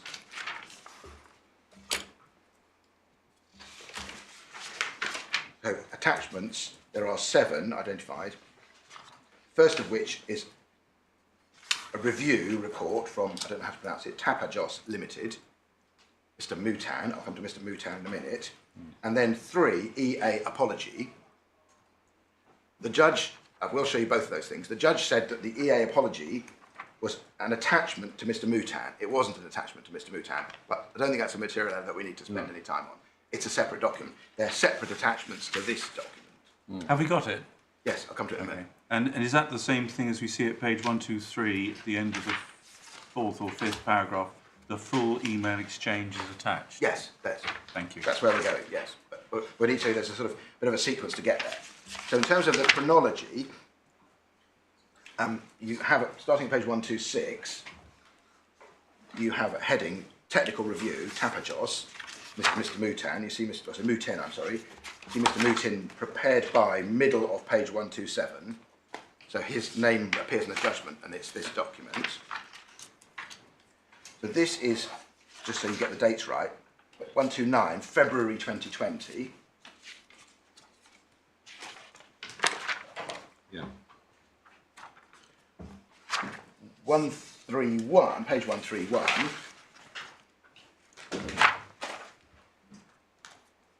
Tapajos Limited have been commissioned by the claimant group to undertake a desk study review of a hydrogeological risk assessment as submitted by Heat and Planning. And then 1.3 is for the terminology. The primary document reviewed was RSK Environmental Limited brackets 2019 Hydrogeological Risk Assessment.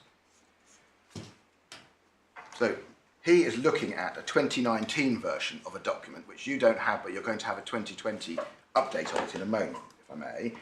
But this is a desk study. So Mr. Mutin doesn't come with any primary knowledge. He's simply looking, as it were, at the quality, if that's the right word, of the HRA, emphasised HRA, which he is doing a desk study of. And in that context, at page 147,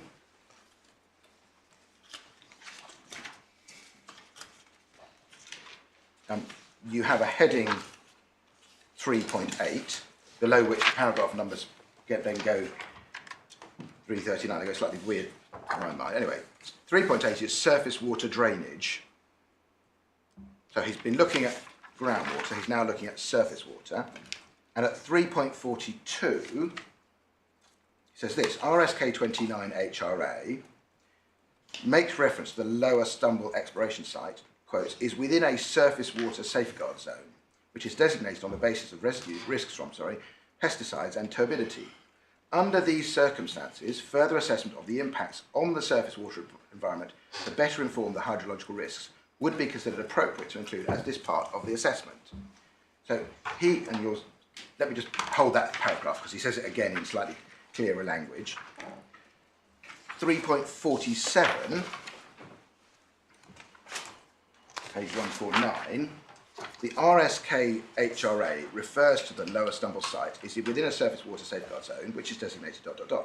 The delineation of the site within this surface water safeguard zone infers, I think he means implies, a connectivity or pathway between the site and the surface water drainage with a particular focus on near-surface interactions with the surface water drainage, notably in respect to turbidity and potential agricultural applications. An understanding of the base of this delineation is important to informing the HRA of the risk to surface water drainage to inform appropriate mitigation. In view of this review that the RSK 2019 provides insufficient information about surface water safeguard zone to inform risk to surface water from the proposed development. So he's not saying there's a problem because he doesn't know. Well, what he is saying is the fact that they put this in a surface water risk zone, safeguard zone, implies some sort of connectivity. Now, he might be wrong about that, but that's his proposition. He says this needs more investigation. Did he indicate what further information was required? Well, he doesn't, because this is the extent of what he says. He says to see if mitigation is needed. But the relevance of this is that what we'll see in a moment is that the developer doesn't do that assessment, doesn't refer back to Mr. Mouton directly, because the developer says there's no connection. But Mr. Mouton is saying, as it were, points being made in parallel. If there wasn't a connection, this wouldn't be in the zone. Therefore, he uses the word infers when he means implies, I think. This needs investigating. So that's the foothills of the concern. But then you have in tab 12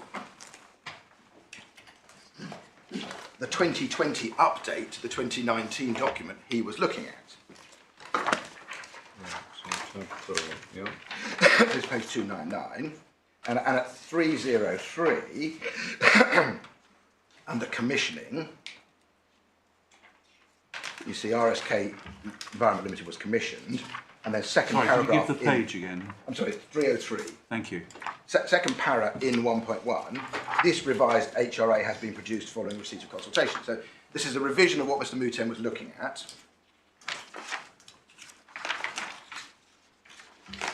Then there's a section which starts on page 310.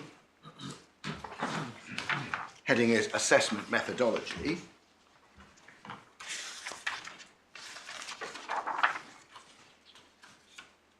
And although it doesn't have this heading, the first paragraphs here are all dealing with groundwater. See that in the second paragraph, 5 lines down, groundwater regime. If you just run your eye down the various tables, they're all talking about groundwater. Until we get to page 317, 3.3.6 surface water.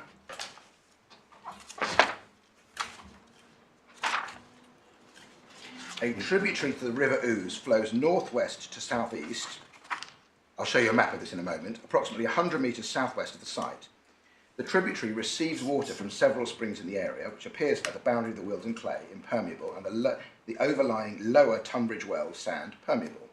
The point at which the tributary enters the River Ouse is approximately 950 metres to the southeast of the site. And then it's the point that Mr. Mouton picked up on. The site is within a surface water safeguard zone, which is designated on the basis of risk from pesticides and turbidity. So that was the point Mr. Mouton had picked up on. But, and this makes more sense when we see the plan in a moment, if we then go to the plan, what that doesn't, the plan, or map rather, is at page 329.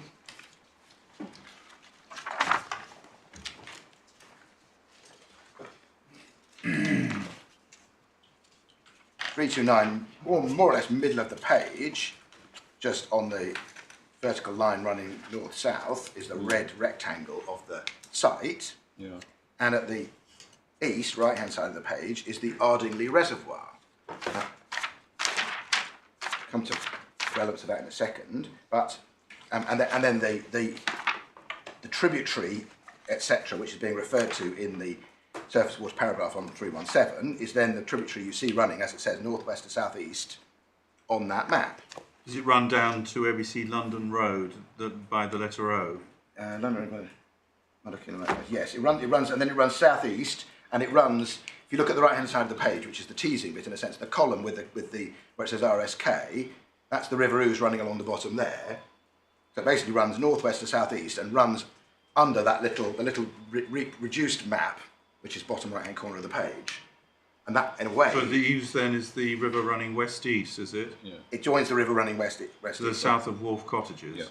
Yeah. Yes. Thank you. So that's the River Ouse. Yes. And the tributary we're concerned with Is where it says London Road, just by the little red where it says London Road. It seems to start just to the east of the red line site, is that it? Yes, yes. And then runs sort of southerly, south-southwest, and then joins something else which runs into... I see. Exactly, yes. Thank you. So then So the connectivity, sorry to interrupt you again, but just to get this clear, connectivity is, there's the whole question about indirect, direct and so forth. The flow you're concerned about is from the site due more or less south. And then turning east. Then flowing because the River Ouse drains to the reservoir, or at least... Well, it doesn't drain to the reservoir, and that's wrong. That's the point. That's where we're exactly, going. yes, I need to be careful what I don't say. It doesn't but drain yes. to the reservoir. This is the pumping point. Exactly. Pump, That's yes. why the EA described that as an indirect connection Yeah. between the ooze and the Exactly. reservoir. Yeah. Yes. So if I just hold all Yes, that... I was wrong to put it that way, I'll make that clear. Yes, I understand why you put it that way, and you're right to put it that way, of course. Then we go to tab 6 in the same bundle, which is the... And this concern, just to make sure I'm keeping up, relates solely to surface water. I'm sorry, sorry. This concern relates solely to surface. Well, it concerns the water that ends up in the stream. Yes, So- but so- you've put this in terms of surface water, not groundwater. Yes, but what we don't have because it wasn't looked at an analysis of the sources of what might go into groundwater, into the surface water, and that's the what I'm going to come to in a second. Right? The concern is the Ardingly Reservoir. Yeah. So then we get the tab 6, which is the statement of case that you've seen before. Within that, at page 109,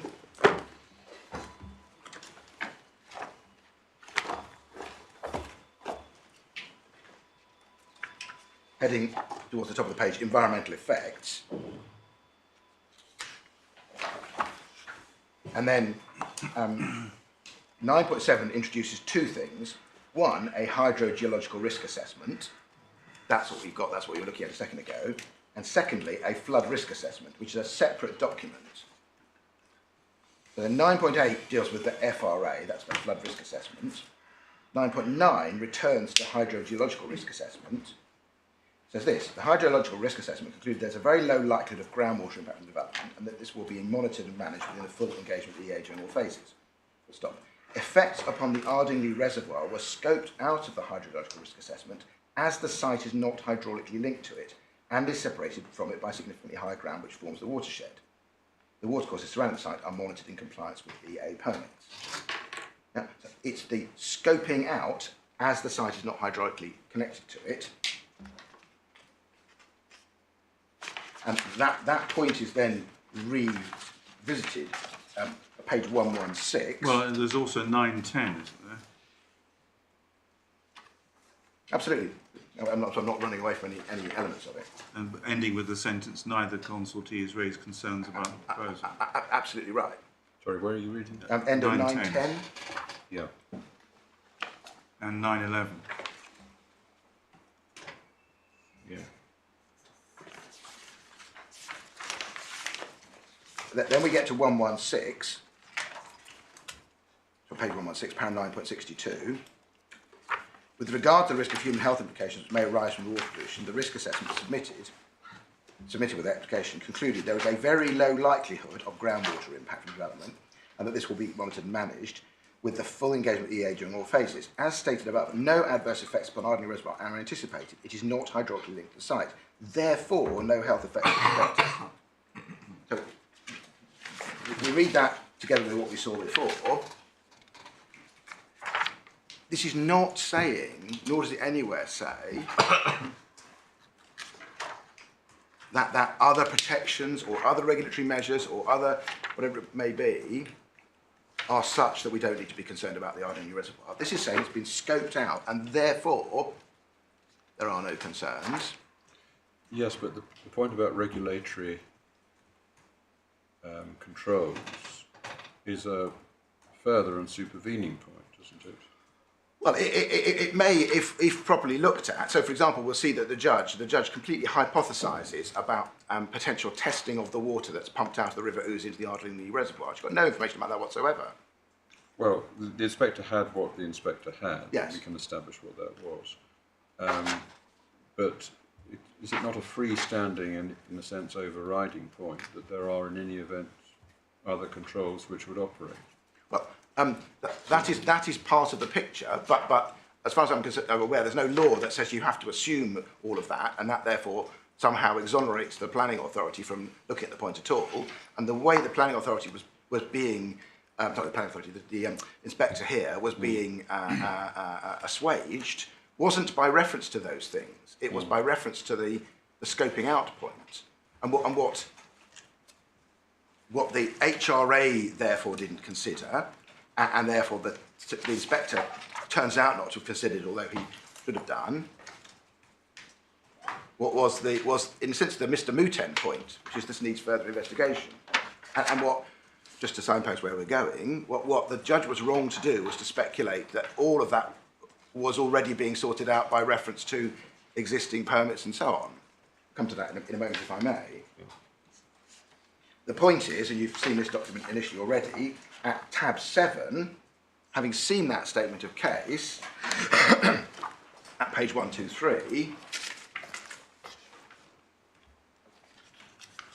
just above the lower hole punch, statement of case 9.9 is mistaken when it says, and it picks up the passage I've just shown you, and then beyond the italicised text, the site is hydraulically linked to the Ardingly Reservoir. Below is an extract from an email apology to one of our residents from the EA about erroneously stating it was not. The full email exchange is attached. And then there's a quote. When the reservoir, I'll come back to the original document in a moment, when the reservoir runs low, the water company pumps water from the river ooze to replenish it.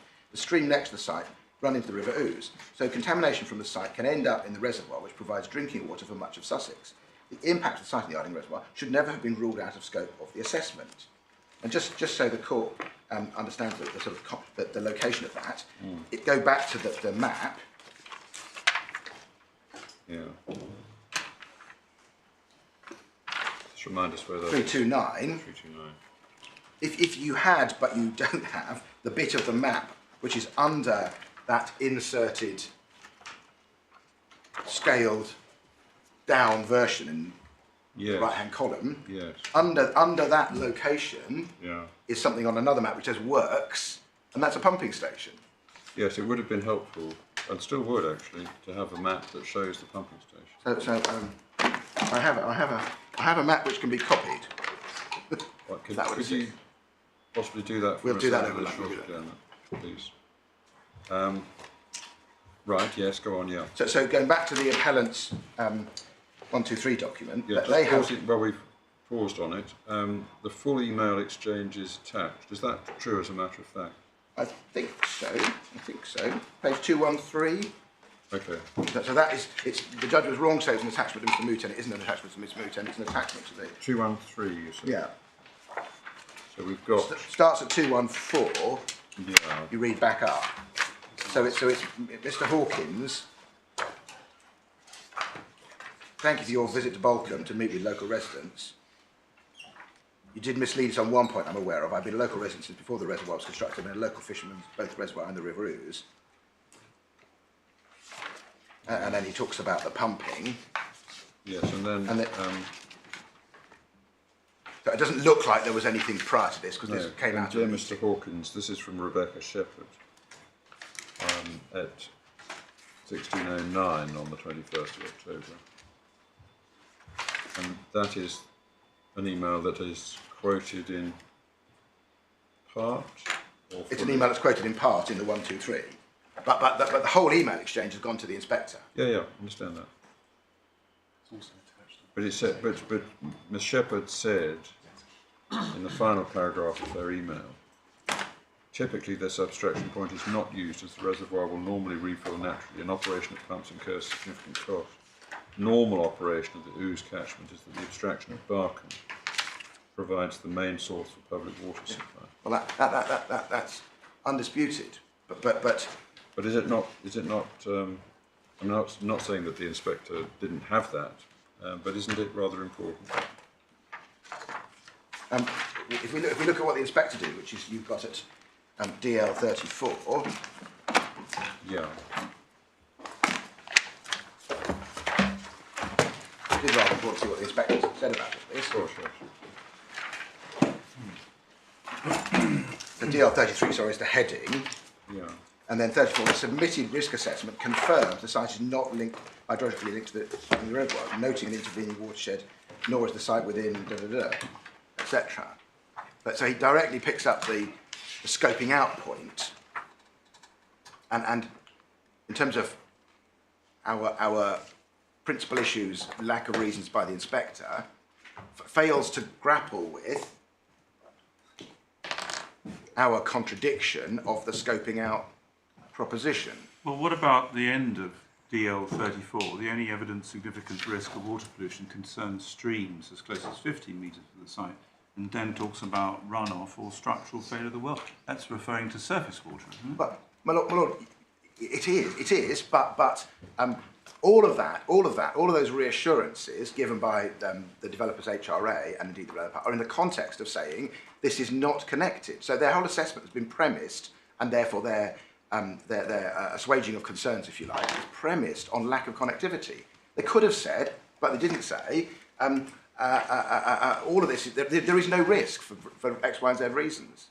And not only have they repeated that proposition, but the inspector, despite our traversing of it, simply hasn't engaged with any of that and hasn't said, I'm satisfied that notwithstanding the fact that there's indirect pumping, the other controls are going to be sufficient, which is where we say the gap is. And that's where the judge then steps into the gap. We say wrongly, but I'll come to that in a moment.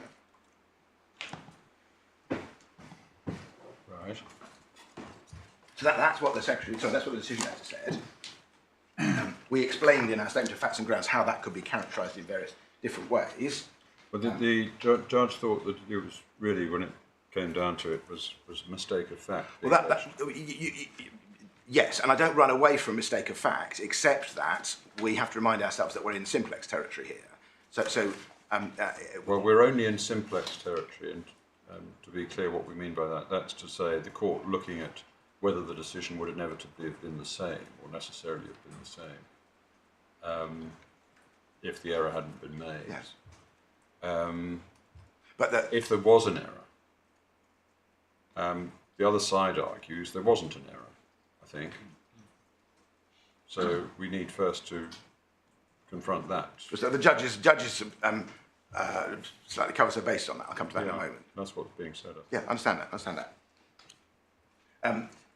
But I just wanted to remind you that we don't only put it that way in the statement of facts and grounds. It's paragraph 100. No, understood. Statement of facts and grounds. So if I then go to the judge, Yes. she is around about paragraph 78. Yeah. Let's go there.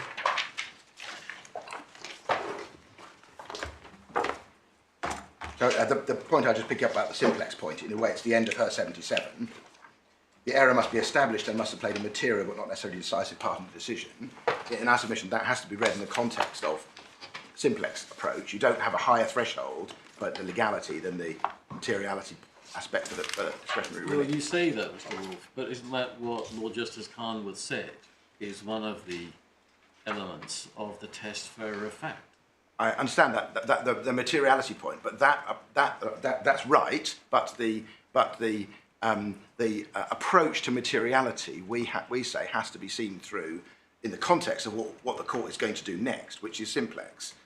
So you might have a different answer. Well, you would have a different answer in a judicial review because you have a Section 31 test. But here, with simplex being your discretionary relief question, it would be wrong, we say in principle, to say materiality is up here, if you like, but then the court has to be satisfied beyond rule out the possibility of a different error at the second stage.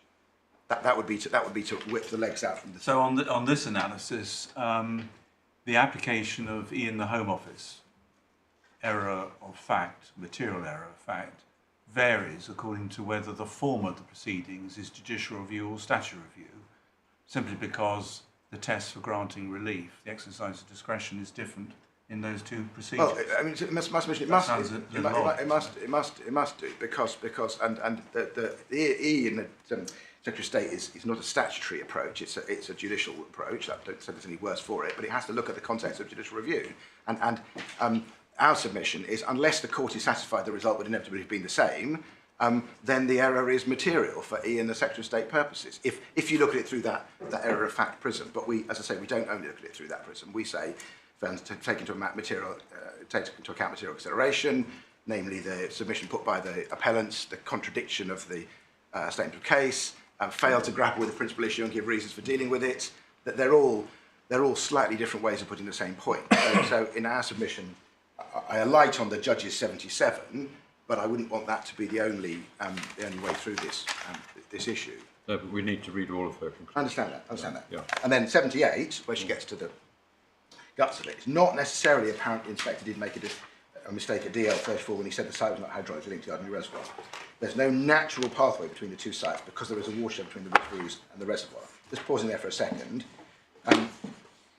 We had very clearly raised in the materials we put to the inspector this, call it indirect if you like, connection, which we say he needed to deal with. And so the judge has been very forgiving of the inspector, and if she's, I don't think she can be saying the inspector actually took all this on board, or at least if she is saying the inspector took it all on board, he didn't reach a conclusion that he explained as to why he was rejecting, why he was not worrying about the indirect connection point. But if I follow correctly, the indirect connection point your client was relying upon is based on what the EA said. It's based on what the EA had said in 2013. Yeah, exactly. Yes. And that's only talking about an indirect connection between the River Ouse and the reservoir. Yes. But you haven't shown us what the context was for that exchange of emails, whether it was looking at this site at all. I don't think it was looking at this site. It's looking at the river. It's looking at pumping station, which is downstream of this site, in circumstances where the RSK document described the possibility, or described the proximity of the stream upstream of the River Ouse, which flows into the River Ouse. So you're saying that if water can reach the pumping station, i.e. water from the site can eventually reach the pumping station, and given the circumstances in which from time to time the water company pumps out into the reservoir, then water from the surface water from the application site, Or potentially groundwater coming to the surface, but that's not investigated. Water from the site can ultimately reach the reservoir in certain circumstances and on certain occasions. That's the point. That's the point, and there are two things in that. One is therefore the scoping out was erroneous, but also go back to Mr. Muten. He, and it's not contradicted as far as I see, recognised that this was in a zone, a protection zone about water quality. For surface water? Yeah, absolutely. Well, the surface water, in the sense that that's how it manifests itself when it's pumped into the water company is not pumping from underground into the reservoir; it's pumping from the river into the reservoir. So he's saying this needs more investigation because somebody in their wisdom has recognised this location as being, he's talking about agricultural pollution because that's what it is. But if the point there is, if agricultural pollution from this site, on this site, could end up affecting human health, which is the implication of that designation, so too therefore could other things coming from this site. I'm trying to understand the way you're putting this, because you said a moment ago, you talked about groundwater on the site rising to the surface. There are springs in the vicinity. If the water within the application site remained groundwater and didn't come to the surface, you follow me?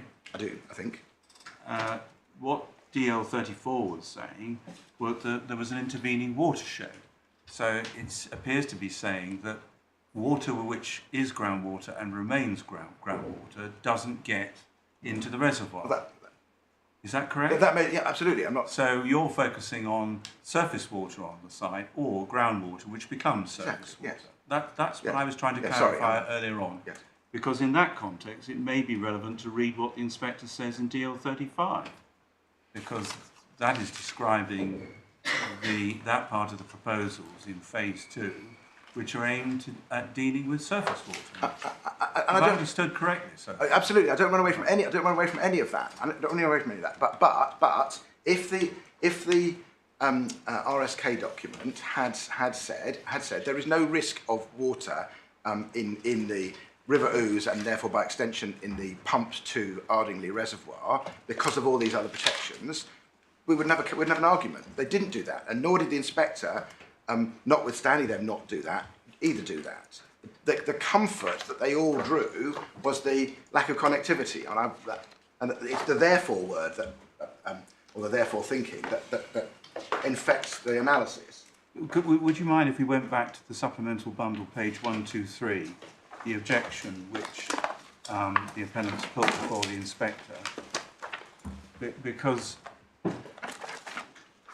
having understood this with your help, we see that the email says the site is hydraulically linked to the reservoir, and to support that relies upon the email from the EA. But as you said, the EA's comment in 2013 was in a different context and was looking at the hydraulic connection between the reservoir and the River Ouse, and not at any surface water connection between the site and the stream. I think what the author is that a fair understanding? Well, yes, but no, if I can put it that way, because this author is the author of this document is picking up, in a sense, what flows, pardon the pun, from the proposition at page 317, paragraph 336, which is a tributary to the River Ouse flows northwest to the southeast, approximately 100 metres southwest of the site. Tributary receives water from several springs in the area, which appears at the boundary of Weald and Clay. The point at which the tributary enters the River Ouse is approximately 950 metres from the site. So surface water from around the site and springs in the vicinity of the site put water into a tributary, which isn't the Ouse, which flows into the Ouse, from which the water company pumps occasionally. So I appreciate the author at 123 is pulling all that together, but in my submission not permissibly, and they are saying hydraulically connected, and they've explained quite properly the nature of what they say is a hydraulic connection, and they're disputing the proposition that there's no hydraulic connection because there's a watershed. In my submission, that's all entirely proper. It may be that they were too compendious in using the word hydraulic connection, but in my submission, it's perfectly clear what they're talking about. Who is SCT? Sorry, where's my lord getting that? Sorry, 125. I assume the author of the. That's a good question. I'll have to find out. But this is from my client group. But I can find out who that SCT. Yes. I just wondered who Person, SCT I was. don't have a name. I think it's somebody called Stuart, but I'll be told over lunchtime. And that person is a local resident. Yes. Yeah. I just wanted to. And they're, as you can see, they are picking up. So just to go to 213, which was the email exchange. Sue, who is the recipient of that email exchange, Sue Taylor. If you look at the top of 213. Yes, is that she is a member of the group. She's the one who put the witness statement in. Is Sue Taylor SCT? She could be SCT. I will. Yeah. Somebody will nod. They're probably nodding behind me. There are indications that I may be right. Yes. You're ahead of me, my lord. No, just to understand. Yes. I mean, nothing beyond simply understanding who the author of the document was. That's good. I got Stuart rather than Sue. They're both. Right, so it looks well. If that's wrong, just put it right afterwards. Yes. So can I then just go back to the judge's judgment? Yeah. The last three lines on 73. However, I accept that what he said is open to different interpretations, and he certainly has not referred to the possibility of pumping as indicated by the EA in their email of 2013. However, in my view, to the degree there was any mistake of fact, it was not material to the decision. First, the inspector was entitled to rely on the permitting regime, which was designed to ensure there was no path water for runoff to the site. This would include both surface and groundwater through the use of a membrane and ensuring the integrity of the borehole. Further, so just pausing for a second, the inspector didn't rely on that in answer to this concern. He relied on the therefore. He mentioned all of that, but wasn't his total answer. Further, in respect to the risk of water getting into the Ouse and then being pumped into Ardingly, the possibility of this occurring both appears to have been very slight. She had no evidence on that, but also subject to further regulatory control. She has no evidence on that. The only occasion the claimant could refer to when pumping would occur in 2013, any pumping would be subject to licence or permit conditions. She has no evidence of that. This would allow further monitoring of water quality. What would allow is not the same as would bring about. So yes, there may well be, indeed there probably is, a permit for the water company to extract water from the River Ouse into their reservoir, but the judge has got no evidence at all about the conditions on that permit, and there's no reason whatsoever to think that that permit, which is downstream of the site, would include, for example, and I'm making this up in the way the judge did, monitoring for the kinds of things that might end up in the River Ouse as a result of this site. That's where she gets into trouble in our submission. Mr. Wolfe, you say the judge had no evidence for various parts of this paragraph, but the element of her reasoning which focuses on this being subject to further regulatory control, does that require evidence or is that a matter of law? Well, further regulatory control, there may well be, and I'm happy to accept there may well be, let's say, a permit for the water company to pump water out of the river into the reservoir. But that permit, I'm now making it up, there's no evidence to suggest that permit has been reviewed and looked at and includes monitoring conditions to deal with possible risks arising from the site. It would have a permit, but why? You cannot assume that that permit includes the possible risks arising from this site. Now, we can't say, but in our submission, nor could the judge say the reverse, that there is a problem here or isn't a problem here. The point is, it hadn't been assessed, and it hadn't been assessed because of an erroneous scoping out. And we can't go any further than that. The court can't go any further than that. The judge, in our submission, went foursquare into the forbidden territory. See what this court said in Plan B, paragraph 273, well, that's page 447 in your authorities bundle. And the court was, it's AB 21, page 447, paragraph 273. That was in the context of the section 31 text, but at paragraph 267, this court had commented on even that test in relation to simplex. So 267 simplex, 273 forbidden territory. We say this was the judge going into that forbidden territory. And it's in that context that we say the further supplementary bundle material becomes potentially relevant. In a sense, it's a kind of fallback answer. If the judge is going to go into the forbidden territory, which she shouldn't, then this demonstrates exactly the risk of doing so because she goes into it without proper information. I'm not sure, Mr. Wolfe, I follow this argument about forbidden territory because long before Section 31 was amended in 2015, it took a different area of public law from the one we're immediately considering here. Natural justice, or procedural fairness. It was established law that there is no such thing as a breach of natural justice in the abstract. Hopkins, technical, Well, long before that. George, other cases. I suspect if you go back to the 16th century, before you find the court saying exactly that, that we're never interested in something which is academic. Understand that. We want to know whether a failure to follow a certain procedure actually made any difference. Yes.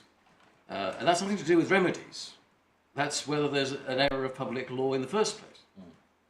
And the point that I think the judge is making at paragraph 77 is that the judgment of this court in E about what amounts to an error of fact includes as an integral element of the analysis the question, was there a material understand error?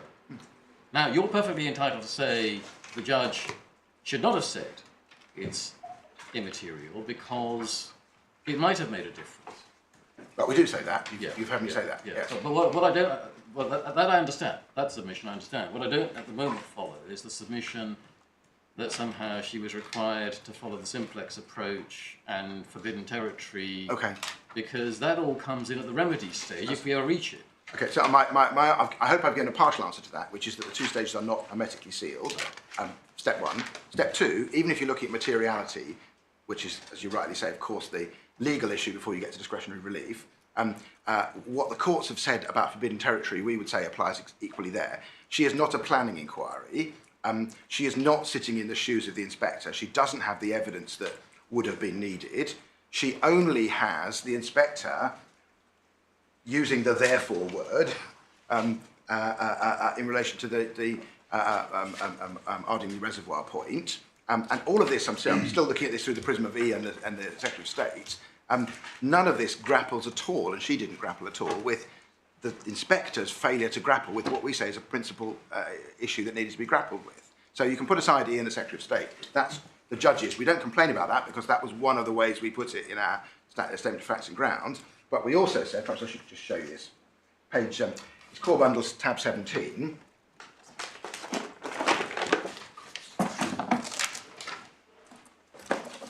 Page 238.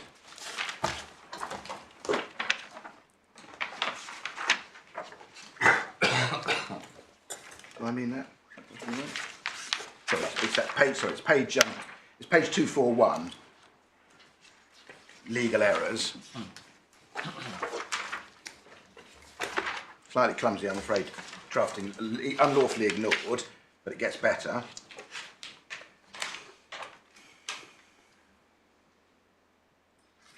B and C, so there's a failure to take into account material considerations. C, failed to give legally adequate reasons for why he agreed with the assertion it was hydraulically linked. So that's a failure to grapple with our disagreement, which might have been wrong but needed to be addressed. Further, error of fact. So it's only when you get to D that you get to error of fact. But what we do say, so if I didn't say this already, even if you were in E territory, materiality, the judge is not a planning inquiry. And I appreciate that the inspector could have grappled with this and could have been entirely satisfied that the regulatory controls were entirely satisfactory, but the inspector didn't, and the judge can't supplant all of that.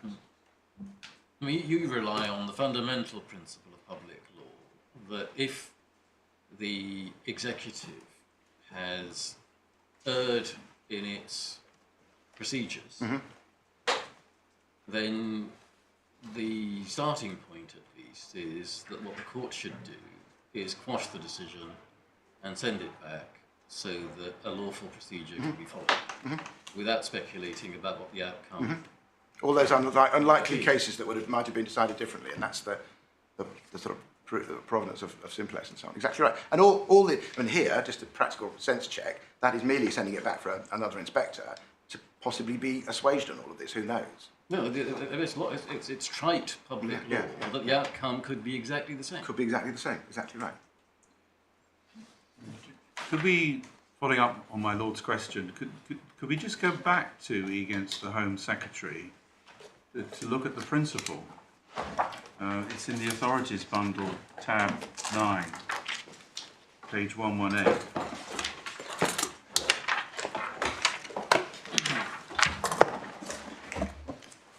Paragraph 63. Yeah. And I note that the principle is derived from unfairness, which my Lord referred to a moment ago. And there are 5 factors. And the material part in the reasoning factor, number 5, is part of this list of 5 factors, which goes to substantiate the error of law in terms of unfairness. I understand what more, yes. And the second criterion is the fact was established. The correct position could have been shown by objective and uncontentious evidence. So just to make sure I'm following this, what is the established fact in this case, which you say is the foundation for this ground of challenge? That there is pumping from the ooze to the reservoir.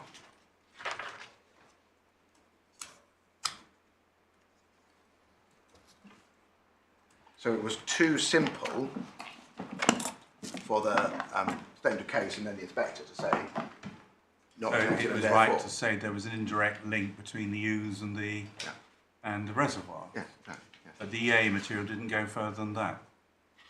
No, and It didn't address, for example, because it wasn't its purpose, no. The risk of pollution getting from the site in the first place into the stream nearby. Absolutely not, and that's why my clients put it on this basis. Mr. Mouton, without seeing the EA stuff, had said this needs more investigation because this site is identified as being a risk site, and that implies, he used the word infers wrongly, as people often do, implies it's really like a destination. And my client said this needs more investigation. They put the inspector, if you like, on notice. That's perhaps not the best term. But this needs more investigation.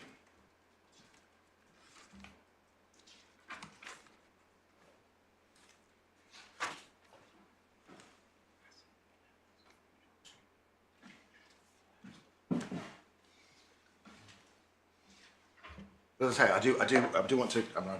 We're not simply in the E territory, but even in the E territory, you've got my suspicions. I mean, the inspector, we know the inspector had all of this material, Yes, including the email chain. and probably had other stuff, and no doubt, we forgive them at a human level for We all make mistakes, and we all omit things. Well, you also had the Environment Agency's letter on this application, Yeah. which we haven't looked at yet, just in front of the email exchange. Yes. I mean, that perhaps gives rise to another question. Should we look at the EA's response? No, the EA letter doesn't deal with it, but Well, should we just look at what they did say and be sure that we understand what they were saying? 166.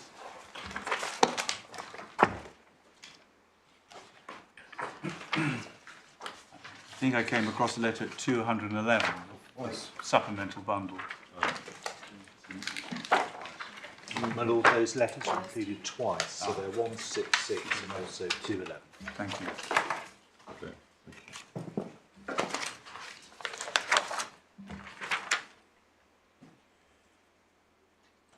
17th of September 2020, yes? yes, but what we see, and I don't want to make too much of it, is that the email exchange from 2013 shows, I don't mean this in a critical sense, ignorance within the EA. So somebody comes to the Balcombe meeting and says there's no connection, they get corrected by a local resident, and they, I don't mean this too meanly, apologise. Yes, but we're looking at the EA letter on this application of the 17th September 2020, 7 years later. Yeah, and does that, and Where do they make that mistake in this letter? They have looked at the hydrological report and have no objection to the proposal. Well, I mean, they've been put right, to put it colloquially, 7 years before. Yes. So can we safely and properly assume that they understood the position? I don't think you can, but again, I don't want to step into the, and so that's what the The local resident had quite properly, as it were, drawn their attention to this issue. Is that right? back in And they'd responded, they'd engaged with that, I can see from the exchanges. So here they are 7 years later, as a statutory consultee on this application. I think they were a statutory. I'm sure they would have been, yeah. Yeah. So this is their statutory consultation response. But I understand all that. I don't run away from any of that. No.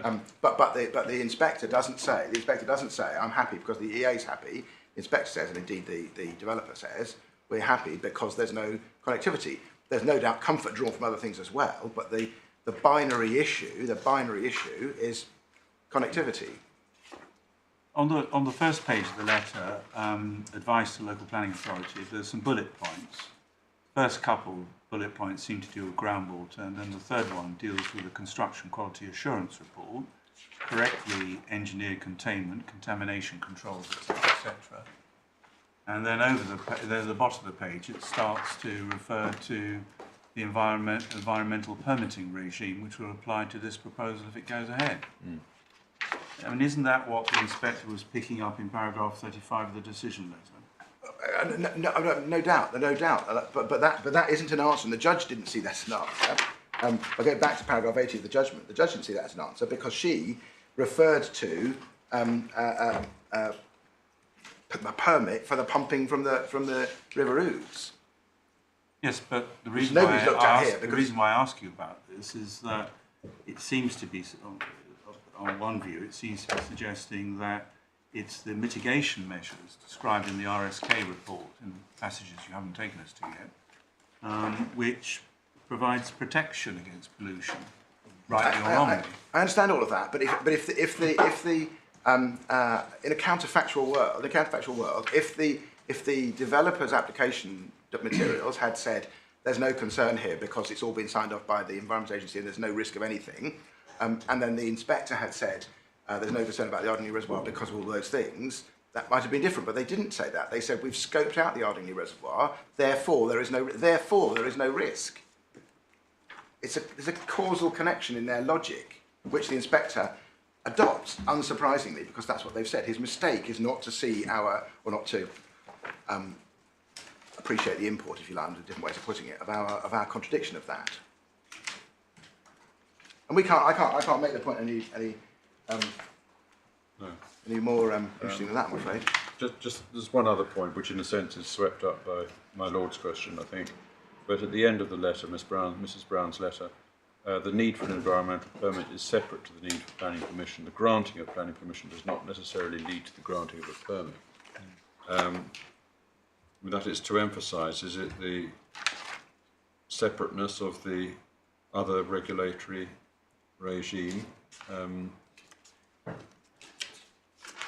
and in particular here that would embrace consideration of the consequences of what happens, as it were, upstream at the site with its downstream consequences for the reservoir potentially. I mean, that all would be relevant to the permitting process, wouldn't it? Well, potentially so, but again, there is a risk of going behind the way the inspector reasons it. No, I mean, I understand your point about the inspector. Yeah.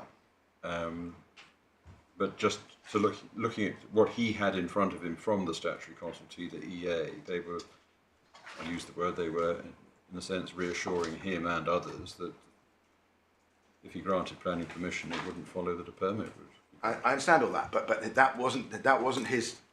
That was, if you like, not fallback's the wrong word. You've made that point. Yeah. All right. My lords, unless I can assist you further, those are my submissions for the appellant. I don't know if you want Miss Perec to make a start or. Start at 2 with 5 to 2 with. Yeah.